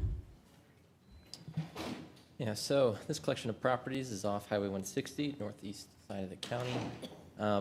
And like you said, this is a particular case. We are trying to rezone to amend some conditions that were previously placed on this in case 2509. And the whole objective of this is just to amend some of the phrasing so that the property, which is originally restricted to just townhomes, will also allow a multifamily concept. So the current deed restriction, you can see the specific language as age-restricted townhome community. The applicant is requesting to go to age-restricted single-family attached homes or multifamily units. This will ultimately give them a lot more flexibility in how they develop the site. So this is the previous site plan. I don't believe much of it is going to change, at least that is what the applicant has suggested. Some of the amenities I think will move, but the number of dwelling units should remain about similar. So again, this was rezoned all to RMX6 to allow townhomes and that townhome concept, given it was part of this transitional area where we see a lot of, expect a lot of density to come into the county. So we recommend approval of this request, and while the comp plan doesn't have a lot of bearing on this, just given that we're moving within the same zone, just changing conditions, this will afford the applicant more flexibility in development and marketability of the site. Planning Commission unanimously recommended approval. Any questions for staff? So on this property here, are these properties, what is currently on these properties right now? Very, very sparse, I believe, abandoned residences and otherwise woodland. Mm-hmm. And how many units are we looking at? 4 to 5 dwellings in each incident, so we're talking, okay.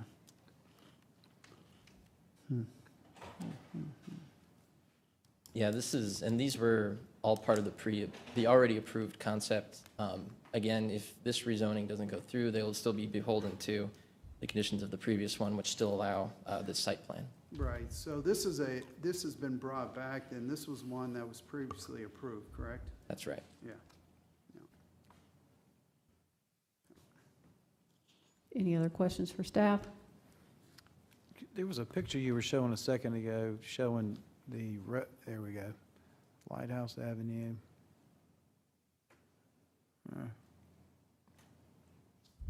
It's just another one of those examples where we're creating more curb cuts and not utilizing secondary roads. The applicant has also shared a lot of concern about curb cuts onto 160, and have done a lot in their site plan to limit the number of those. Can you go back to the verbiage that exists, the conditioned, keep going, right there. All right, so there's a current deed restriction that it's limited to age-restricted townhomes. And the requested condition is age-restricted homes. And so the significance of this is solely, it preserves the requirement that you have to have age-restricted. Is that going to be deed-restricted, or is it? Yeah, the age restriction will remain. All that's changing is element of it being forced to be townhomes, which is, I mean, kind of another phrase for multifamily units, but we do define townhomes very specifically in code. And it will also allow single-family attached homes. So that can allow duplex, triplex. Again, it'll just give them some more wiggle room when they're designing their sites so they don't have to have so many units directly next to one another. It'll also allow them to do market them as condos rather than townhomes. And again, it's just more flexibility on the marketability side. So this request is not to rezone the property? It is technically a rezoning because the previous rezoning had that condition that they had to be townhomes. And all that they're requesting now is to stay within RMX6, which does allow the same dwelling units per acre. But instead of having restricted townhomes, it will also include attached homes and multifamily units. So just again, I mean, I heard you say that they're similar, but how are the number of dwelling units, how are they going to remain the same? As far as I understand, they should remain similar. So there's this request is not increasing any density at all? Not beyond what was approved in 2509 last year. Yeah, that was the same drawing, basically, yeah. Any other questions for staff before we open public hearing? Hearing none, thank you, sir. Is there anyone here who wishes to speak against this rezoning? Well, it's not rezoning, this change of conditions. Is there anyone who wishes to speak in favor? Good evening. My name is Sarah Shirley. I'm with Kimley Horn. 580 Kingsley Park Drive in Fort Mill. I'm here tonight with Bob Bennett with Stanley Martin, and we can help address some of that clarification. York County zoning ordinance has a very specific definition of townhome, and it basically just means that you have to have a lot surrounding the building itself. You have to have a side yard on one side if you're an in unit, and you have to have a front yard and a rear yard. The way that the age-restricted communities are set up for Stanley Martin is that we want to do a condo-style property division. So essentially, it's brick to brick, and that is the lot itself. So it's not, you won't have apartments one above one another. The person who owns the townhome unit will own the first floor and the second floor, if there is a second floor, and that's the lot itself. So to Thomas's point, it's not an ask for an increase in density. It's about how the site is laid out. It allows for the HOA to take over more of the maintenance of the property, so people have less maintenance on their own lot. The front yard, the rear yard is taken care of by the HOA. So it's a very specific designation. If zoning code wasn't written the way that it was, we wouldn't even have the condition to ask or to change, but it's purely about how that design plays out. So in actuality, the plan that Thomas had shown earlier, the condition change, thank you, allows us to actually build it the way that it's shown on this plan. If we were to convert all of these units to townhomes, we'd actually lose a lot more space for homes on the property. It would just be a lot more open space without any added value. Instead of having all of the property in HOA maintenance, it would be in private homeowner maintenance, and they would be responsible to take care of their own property. Did want to address the curb cut concern. We have had a Tier 2 TIA completed and approved by York County and SCDOT, and so that northern entrance that you see is our only main entrance. The southern one will actually be an emergency access only and gated off. And there is a full two-way left turn lane. There are other names for it that are not appropriate anymore, but it's basically that middle lane that allows you to make left turns in both directions directly in front of our property. And I just wanted to make sure I address those. It is a very specific designation, but no increase in density. It's just flexibility in design and the ability for the HOA to maintain all of the open space. And thank you for your time. Thank you, ma'am. Is there anyone else who wishes to speak in favor?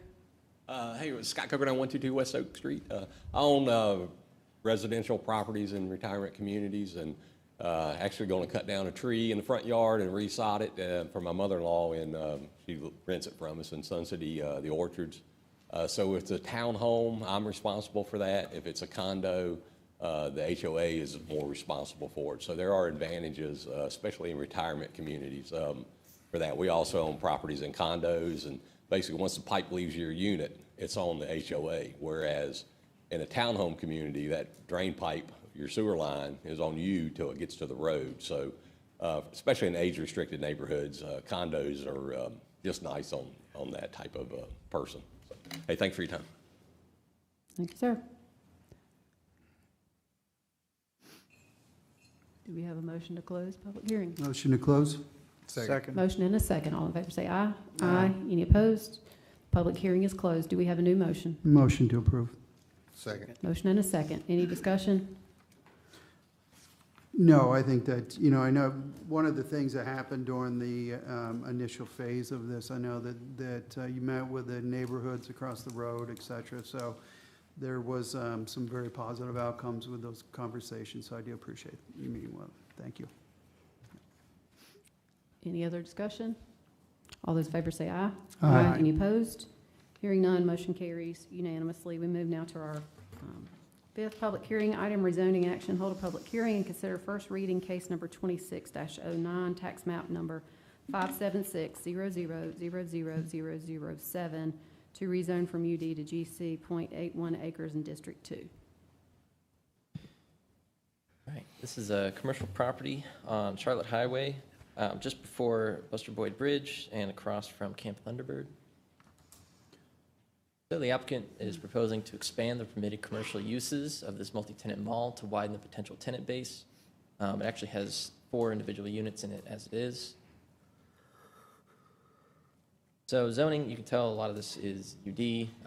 Thunderbird is there with the RUD. Most of these are commercial developments, and this parcel kind of acts as an out parcel to the larger scale retail behind it. And I also want to point out that this other property was already zoned GC, and that's commensurate with the previous rezoning for a very similar purpose, again, just to expand the allowed uses from what UD permits. Future land use designates this space within the village center and otherwise single-family residential. Village center is kind of a rare designation. We're looking for more close, hyper-characteristic, walkable commercial development, very small scale, but with some regional draw and regional character. So while it's not consistent with that necessarily, we do see the area is dominated by these general business operations that don't really fit into village center from the beginning. Again, that nearby property associated with case 2330 was rezoned for a similar purpose. It's not going to change the primary functions of this site and will remove an instance of the legacy UD district. Planning Commission unanimously voted for approval. Any questions for staff? I always have concern when I see not consistent with the comp plan. That concerns me. And what doesn't make sense to me is that what you're telling me is that everything around it is currently being used as GC already. Why is it not consistent? with what's going on here, because it's not changing a use, it's getting rid of UD, which doesn't exist, which basically allowed everything. And I just ask you to comment on that. Yeah, so when it comes to the future land use plan, its interaction with UD is kind of minimal. Originally, it was supposed to be one-to-one with that municipal infill designation, but we've since moved away from that. And in this case in particular, again, the village center is kind of a rare designation. And in this case, it's quite aspirational. A lot of these properties pre-existed and were commercial, and the idea and the hope behind placing this node here was that it would develop into something smaller scale, more walkable, and have some kind of mixed-use element to it. Again, trying to kind of piggyback off of the fact that that campground already exists and try and get some regional draw and some regional interest in the space. But certainly that has not happened, and this rezoning, while it doesn't necessarily preclude this property from ever fulfilling that role, GC is a little more intense than what we would expect to see here within that designation.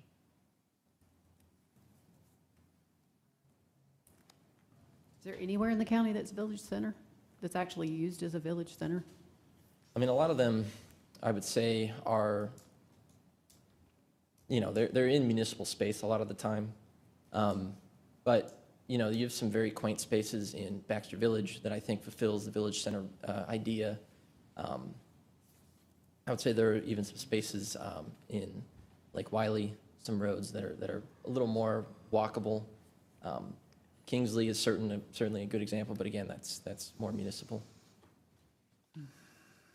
Is there any development that's prompting this? I'm not sure about when the exact timing of this node. That's something I can get an answer for you within the coming week.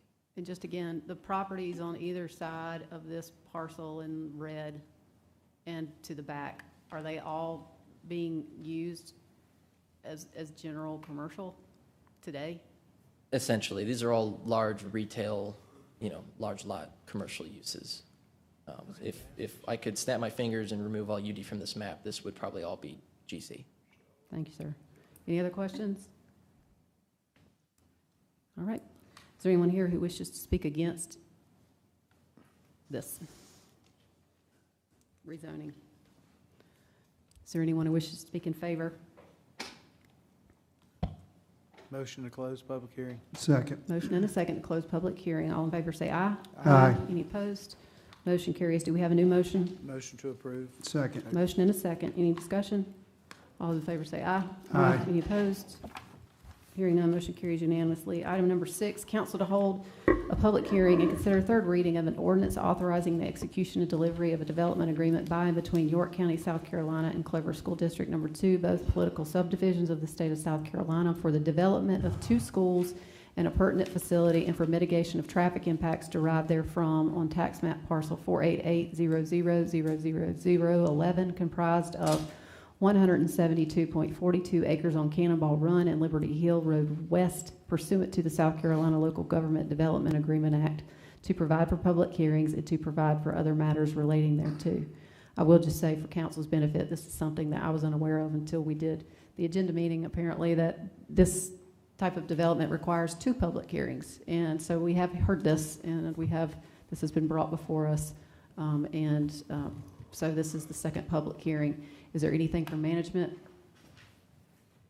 No, Madam Chair. Are there any questions from council at all before we open the public hearing? Okay, is there anyone here who wishes to speak against this matter? Is there anyone who wishes to speak in favor? Motion to close. Motion and a second to close public hearing. All in favor say aye. Aye. Any opposed? Hearing none, public hearing is closed. Do we have a new motion? Motion to approve. Second. Motion and a second to approve. Any discussion? All those in favor say aye. Aye. Any opposed? Hearing none, motion approves unanimously. We do not have any old business. We move to first item of new business, update on land use code diagnostics and revisions. Yes, Assistant County Manager Tom Couch is going to provide y'all an update. We've been working with the Planning Department for a few months on a number of items. This was one of them. I've sent y'all a couple different memos related to some of the things we're working on. But we wanted to share those verbally with you tonight and share some ideas in terms of areas of the code that Tom and I and the planning director, Jonathan Buono, I believe we should be looking into and potentially updating, just to share feedback with y'all, and then for y'all to have the opportunity in the future at a future meeting to maybe share other ideas y'all have. But tonight, our goal was just to share where we're at with y'all in person, and then we can finish this conversation at a later date. But with that, I'll hand it off to Tom. Thank you, Mr. County Manager. Good evening, Madam Chair and members of council. I've been asked by County Manager and the Chair to address this issue this evening, and I'll be brief, not in my interest, but for your convenience. In August, we, as you know, initiated change in planning and development services that included improving customer service, process improvement, and staff performance. There's always more to be done, and there will be more done, but I believe we've made measurable progress in these areas, which gives us now the opportunity to initiate improvements in community outreach. But my main topic for this evening, land use code diagnostics and revisions. What we want to help council to do is to decode, recode. And if we do it right, the benefits will complement everything that we all want to achieve. We're not going to propose a full code rewrite, but instead we're going to work on focused efforts that are targeted at creating consistent and predictable outcomes. And this will be over time, but what we want to do over the spring and maybe part of the summer is hit your highest priorities early. And just to give you some context, if you look at it from a bigger view or broader areas where we're trying to seek your direction, you know, we ask ourselves certain questions. Do we have language that reflects today's market? And are we going through the right processes, whether it's for our use tables, definitions, where we can fix our language in such a way where we can better determine if we can have land uses that are by right, determined by special exception, or conditional use. Right size and right fit everything.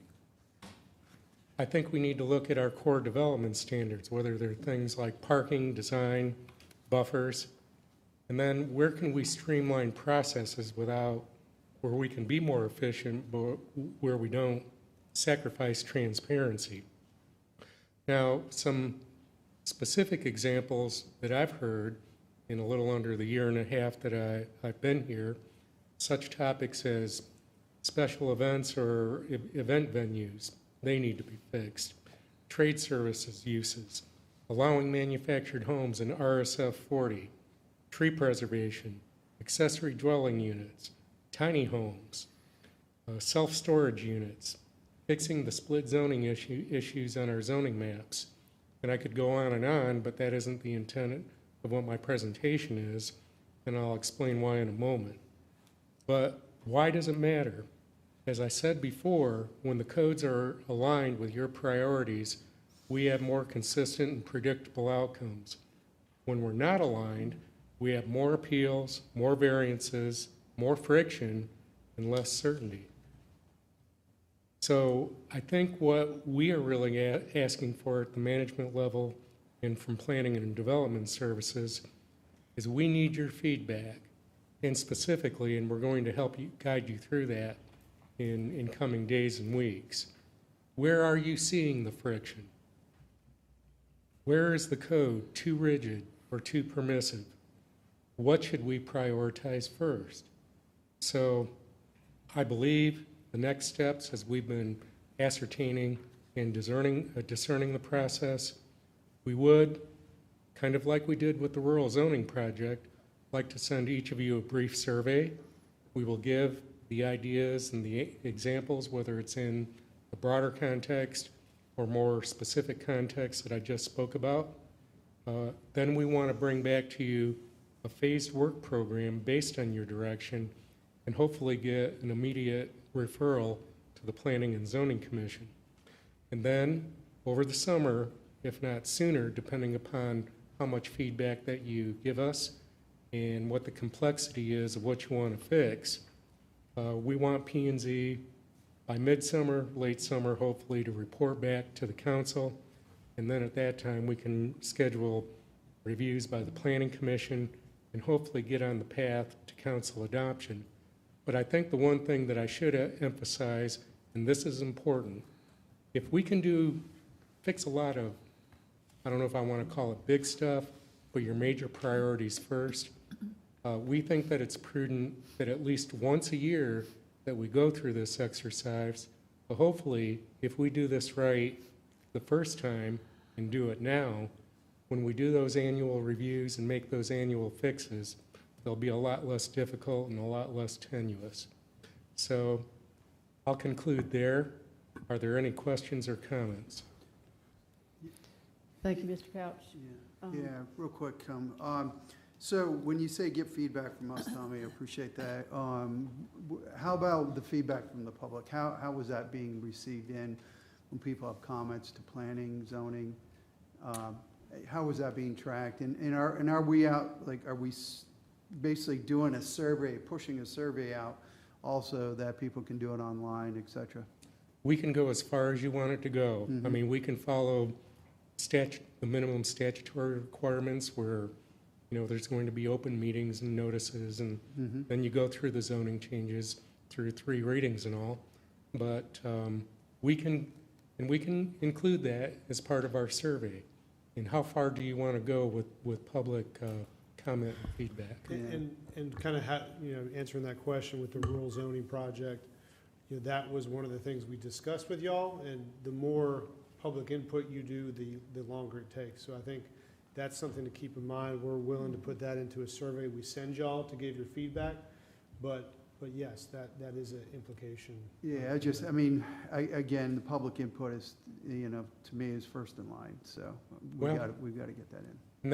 And that's a very credible statement. Mhm. But maybe for expediency, what I can suggest Mhm. is we start with the survey mechanisms with council first. Mhm. And then from there, depending upon breadth and the context of what we're looking at, you all can determine if we need to do more extensive public comment. But the county manager is correct. We tried to expedite the rural zoning project, and I think we effectively did it in just under 6 months. Any other comments? My understanding, I appreciate you giving us the update. Mr. Couch, I do think that, a 600-page zoning code is a lot, and council took this very seriously 2 years ago to look at ways to simplify it, to make it more user-friendly, to make it address the issues that really are the issues. And so, as I understand the next phase we've had some changes and progress with some things. This is the next phase where we're going to dig in a little bit more, take a look at it, and use our workshops to find other ways to build on this. Is that your approach? And again, if we can get a big chunk done in what we're wanting to do in coming months, as I said earlier, we probably need to do an annual review, and then maybe some of the topics won't be so difficult to deal with.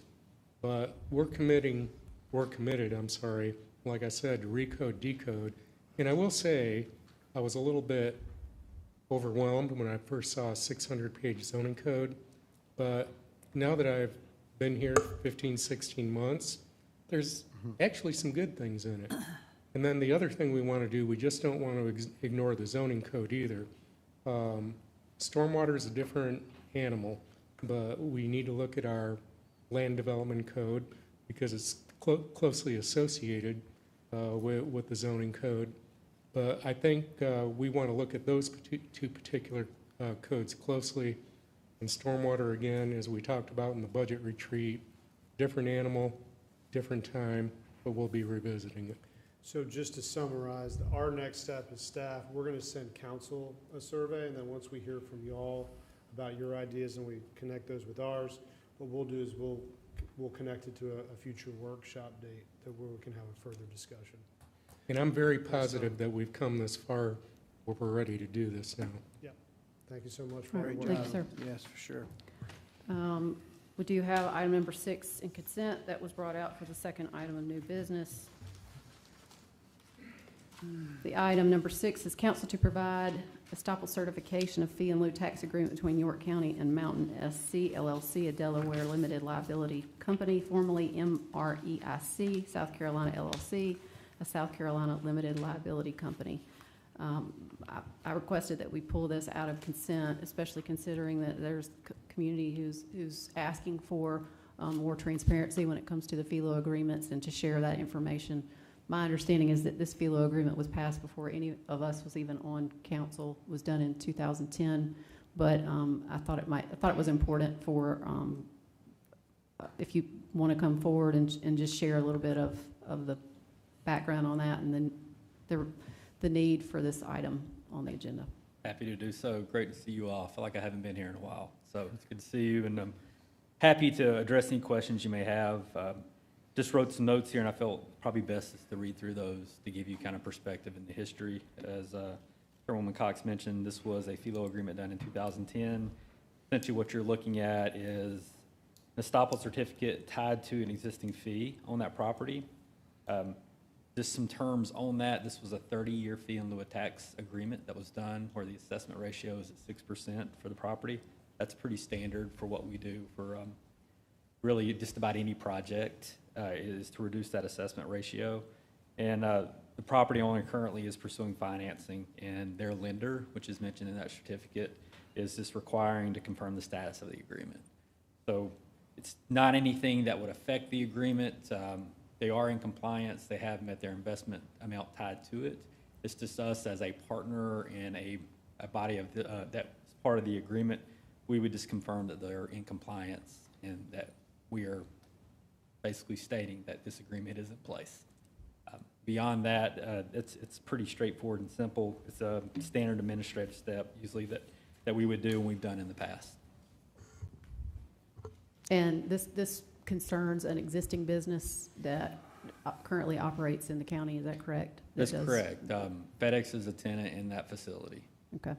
And just to be clear, none of what this is none of what we're approving tonight modifies the existing agreement. It doesn't modify the agreement, and there's no new financial obligations, correct?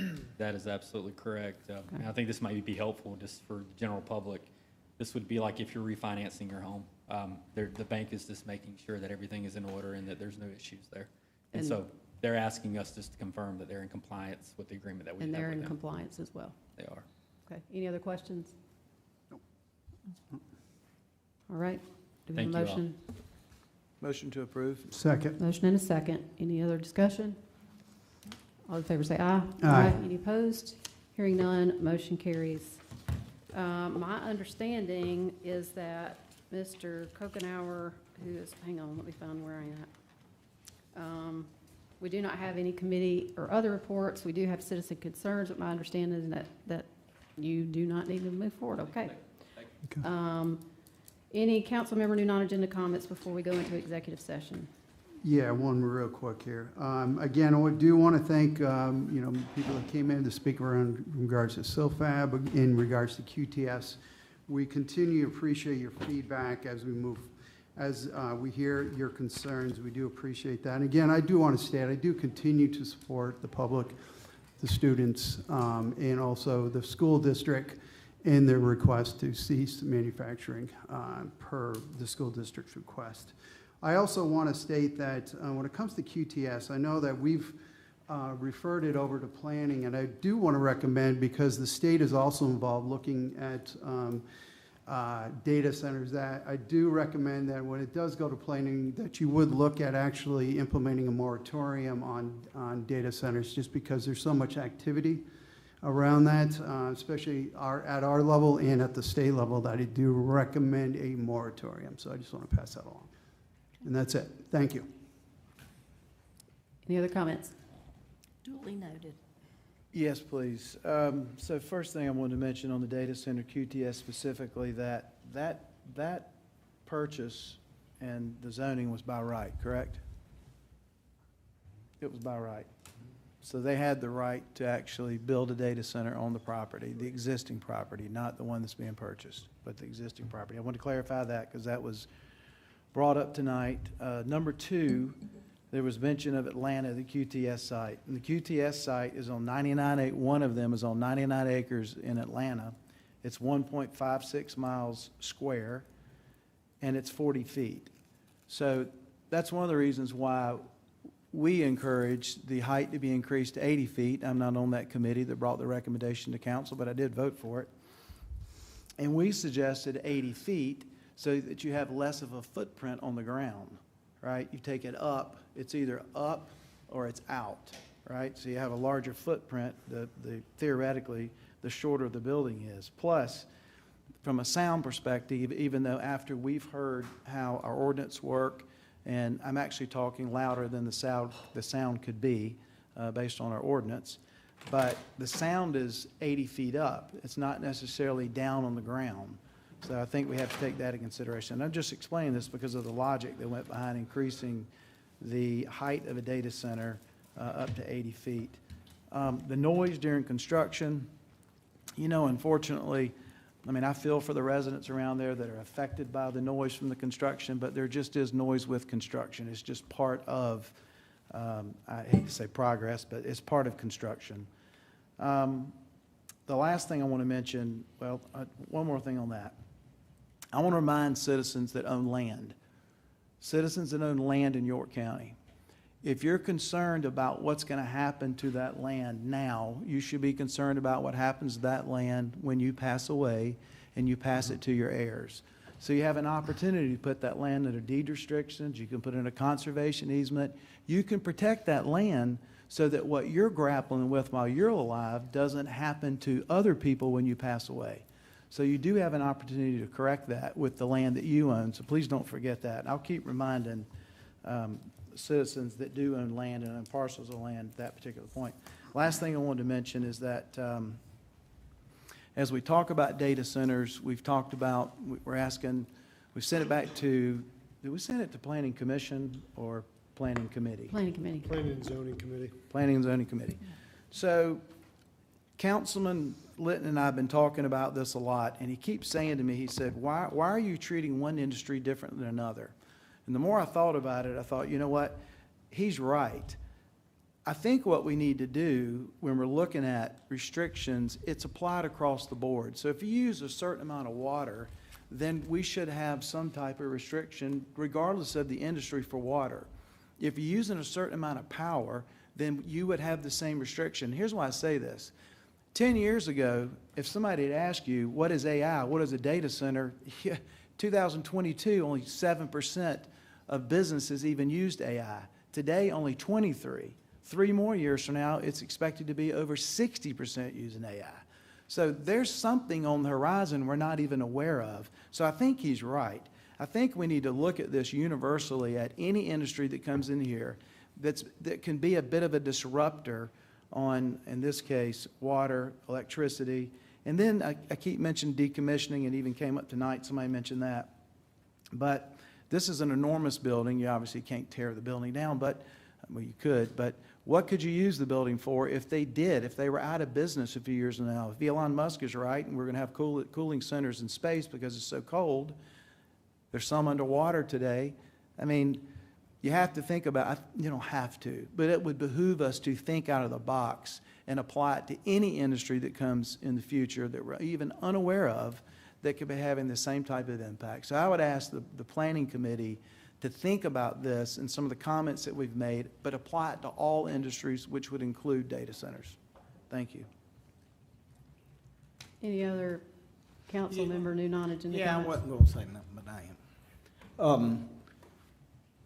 I just want to address the problem with all the hatred and the keyboard warrior, I know, and everything else. And we're sitting here with all the information on any given subject.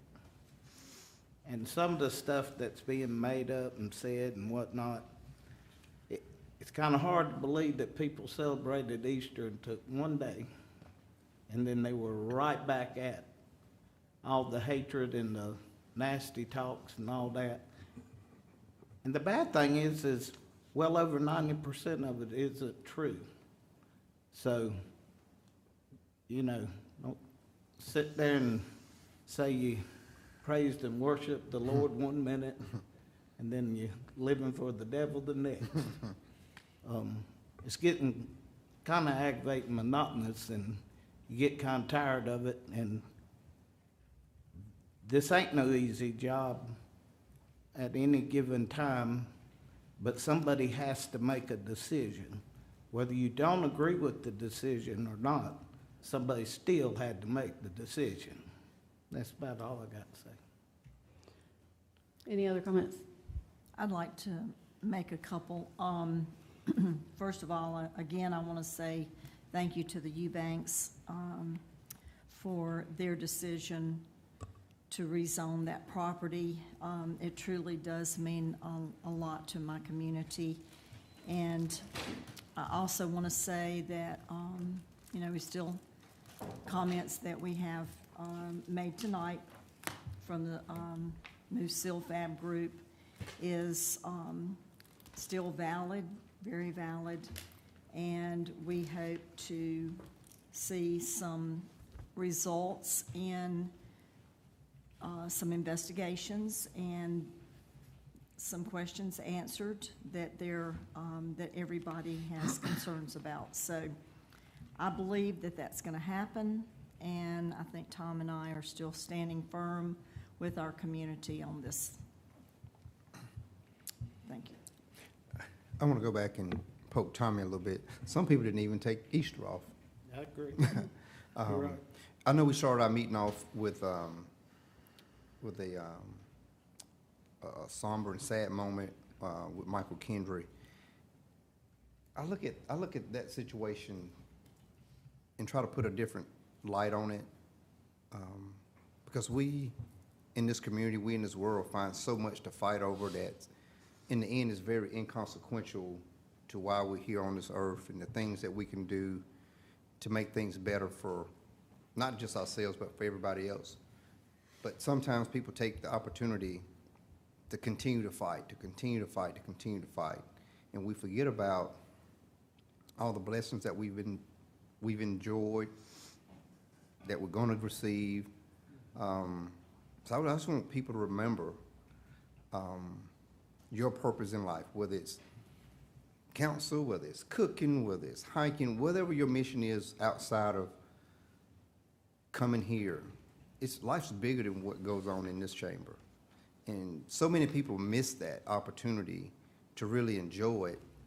And then you look up one day and things not going so well with your health, things not going so well with your family, so well with your job. Just remember, it's a lot more to this world than the problems that we're fighting and grappling with. You know, love the people that you're around, love your neighbors, love your job, love your family. If we start getting back and building off things that we love and around people that we love, it makes life a lot easier. But some people build up their empire, their whatever, off hatred, off fighting. And I don't like to fight. I don't like to fight. I don't like to see people fighting. I've been here for quite a while. Michael was here when I came on board. And when you work with someone as long as I've been here, 14 years, that's your extended family. I've been on my job for 28 years. That's my extended family. It's not easy to move on past someone that you work with, you spend time with. It's very difficult. And we need to have those moments that we reflect on what people mean to us individually. You know, he might not meant the same thing to anyone else up here or anyone sitting out there, but to his family, to his friends, to the coworkers, everybody means something to somebody. And I want to make sure that we are injecting love and gratitude and thanks and even forgiveness when things don't go our way, when people are pitted against us. It's so much more that we can be doing to make life better for everyone.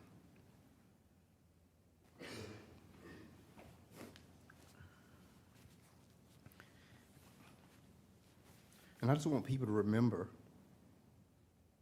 those types of situations, instances where things didn't go your way.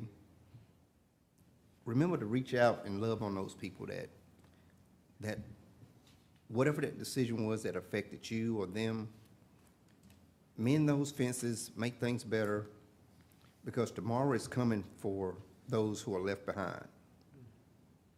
We gotta remember that. And like Thomas said, these are not easy jobs. And it doesn't make it easier, no way, no how, when every time you stroll a Facebook post or read something someone says about you or your family, it makes it really, really difficult to come up here and sit and make good decisions without holding those who are perpetrating half-truths, untruths against people's personal lives, against their personal families. It's not easy. You gotta have some thick skin, you gotta have something about you, but at the end of the day, we're all human. If you cut me, I'll bleed the same blood that you're gonna bleed.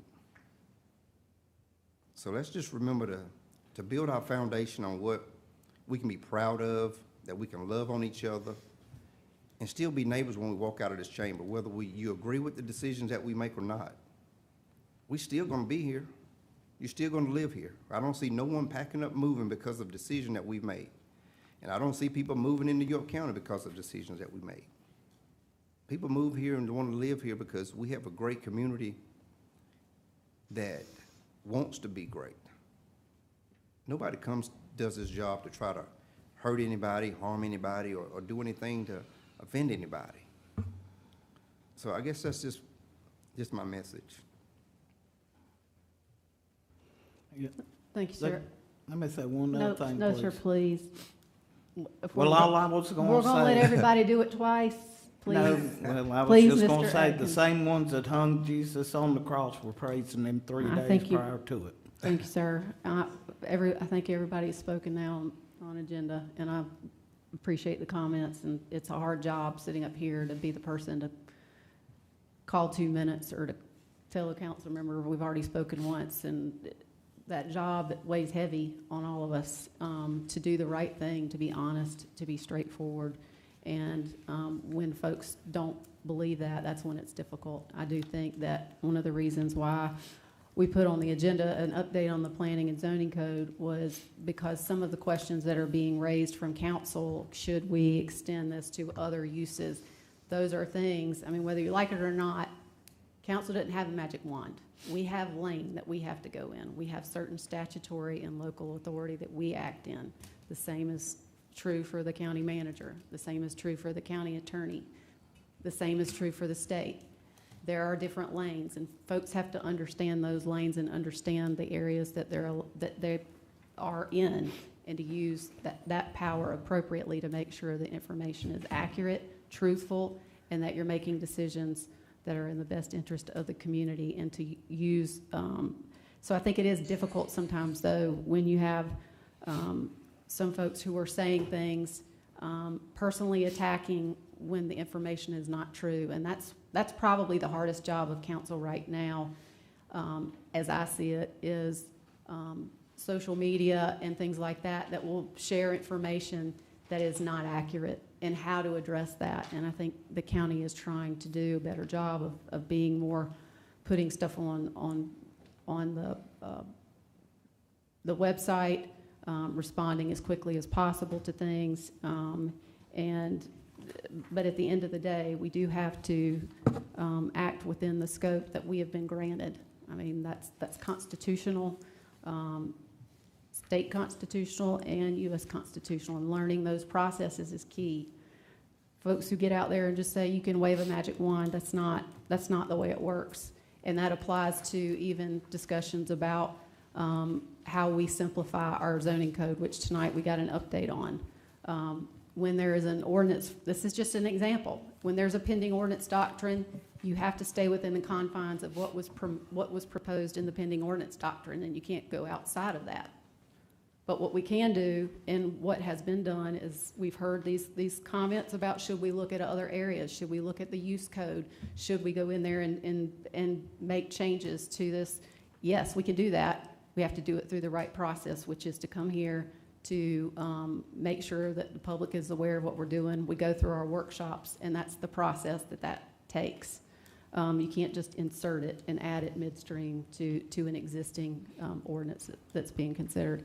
I didn't mean to get off on that diatribe, but I do think it's important because we're consistently hearing some of the same things, and I do think that it's important that that folks understand that we operate within parameters and advice that's provided as well. So, having said all that, do we have a motion for executive session? Yes, we have three, actually. Receipt of legal advice, general litigation update. Receipt of legal advice, contractual matter, in Gwinnett County Attorney, excuse me. Receipt of legal advice, consider settlement in project number 17228-003, track 97. Second. Motion and a second. Any discussion? All those in favor say aye. Aye. Any opposed? We will go into executive session.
Council is out of executive session. No action was taken. Do we have any motions? Yeah, two motions. Motion to approve amendment to 2024 CP-46-0430 mediation settlement agreement.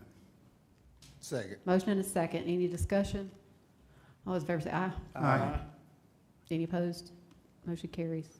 Motion to approve extension to building permit application deadline by 30 days so that the deadline is May 24th, 2026. Motion to approve. Second. Motion, second. You got what you need, Karen? Motion and a second. Any discussion? All those in favor say aye. Aye. Opposed? Motion carries unanimously. Motion to adjourn. All those in favor say aye. Aye. We are adjourned.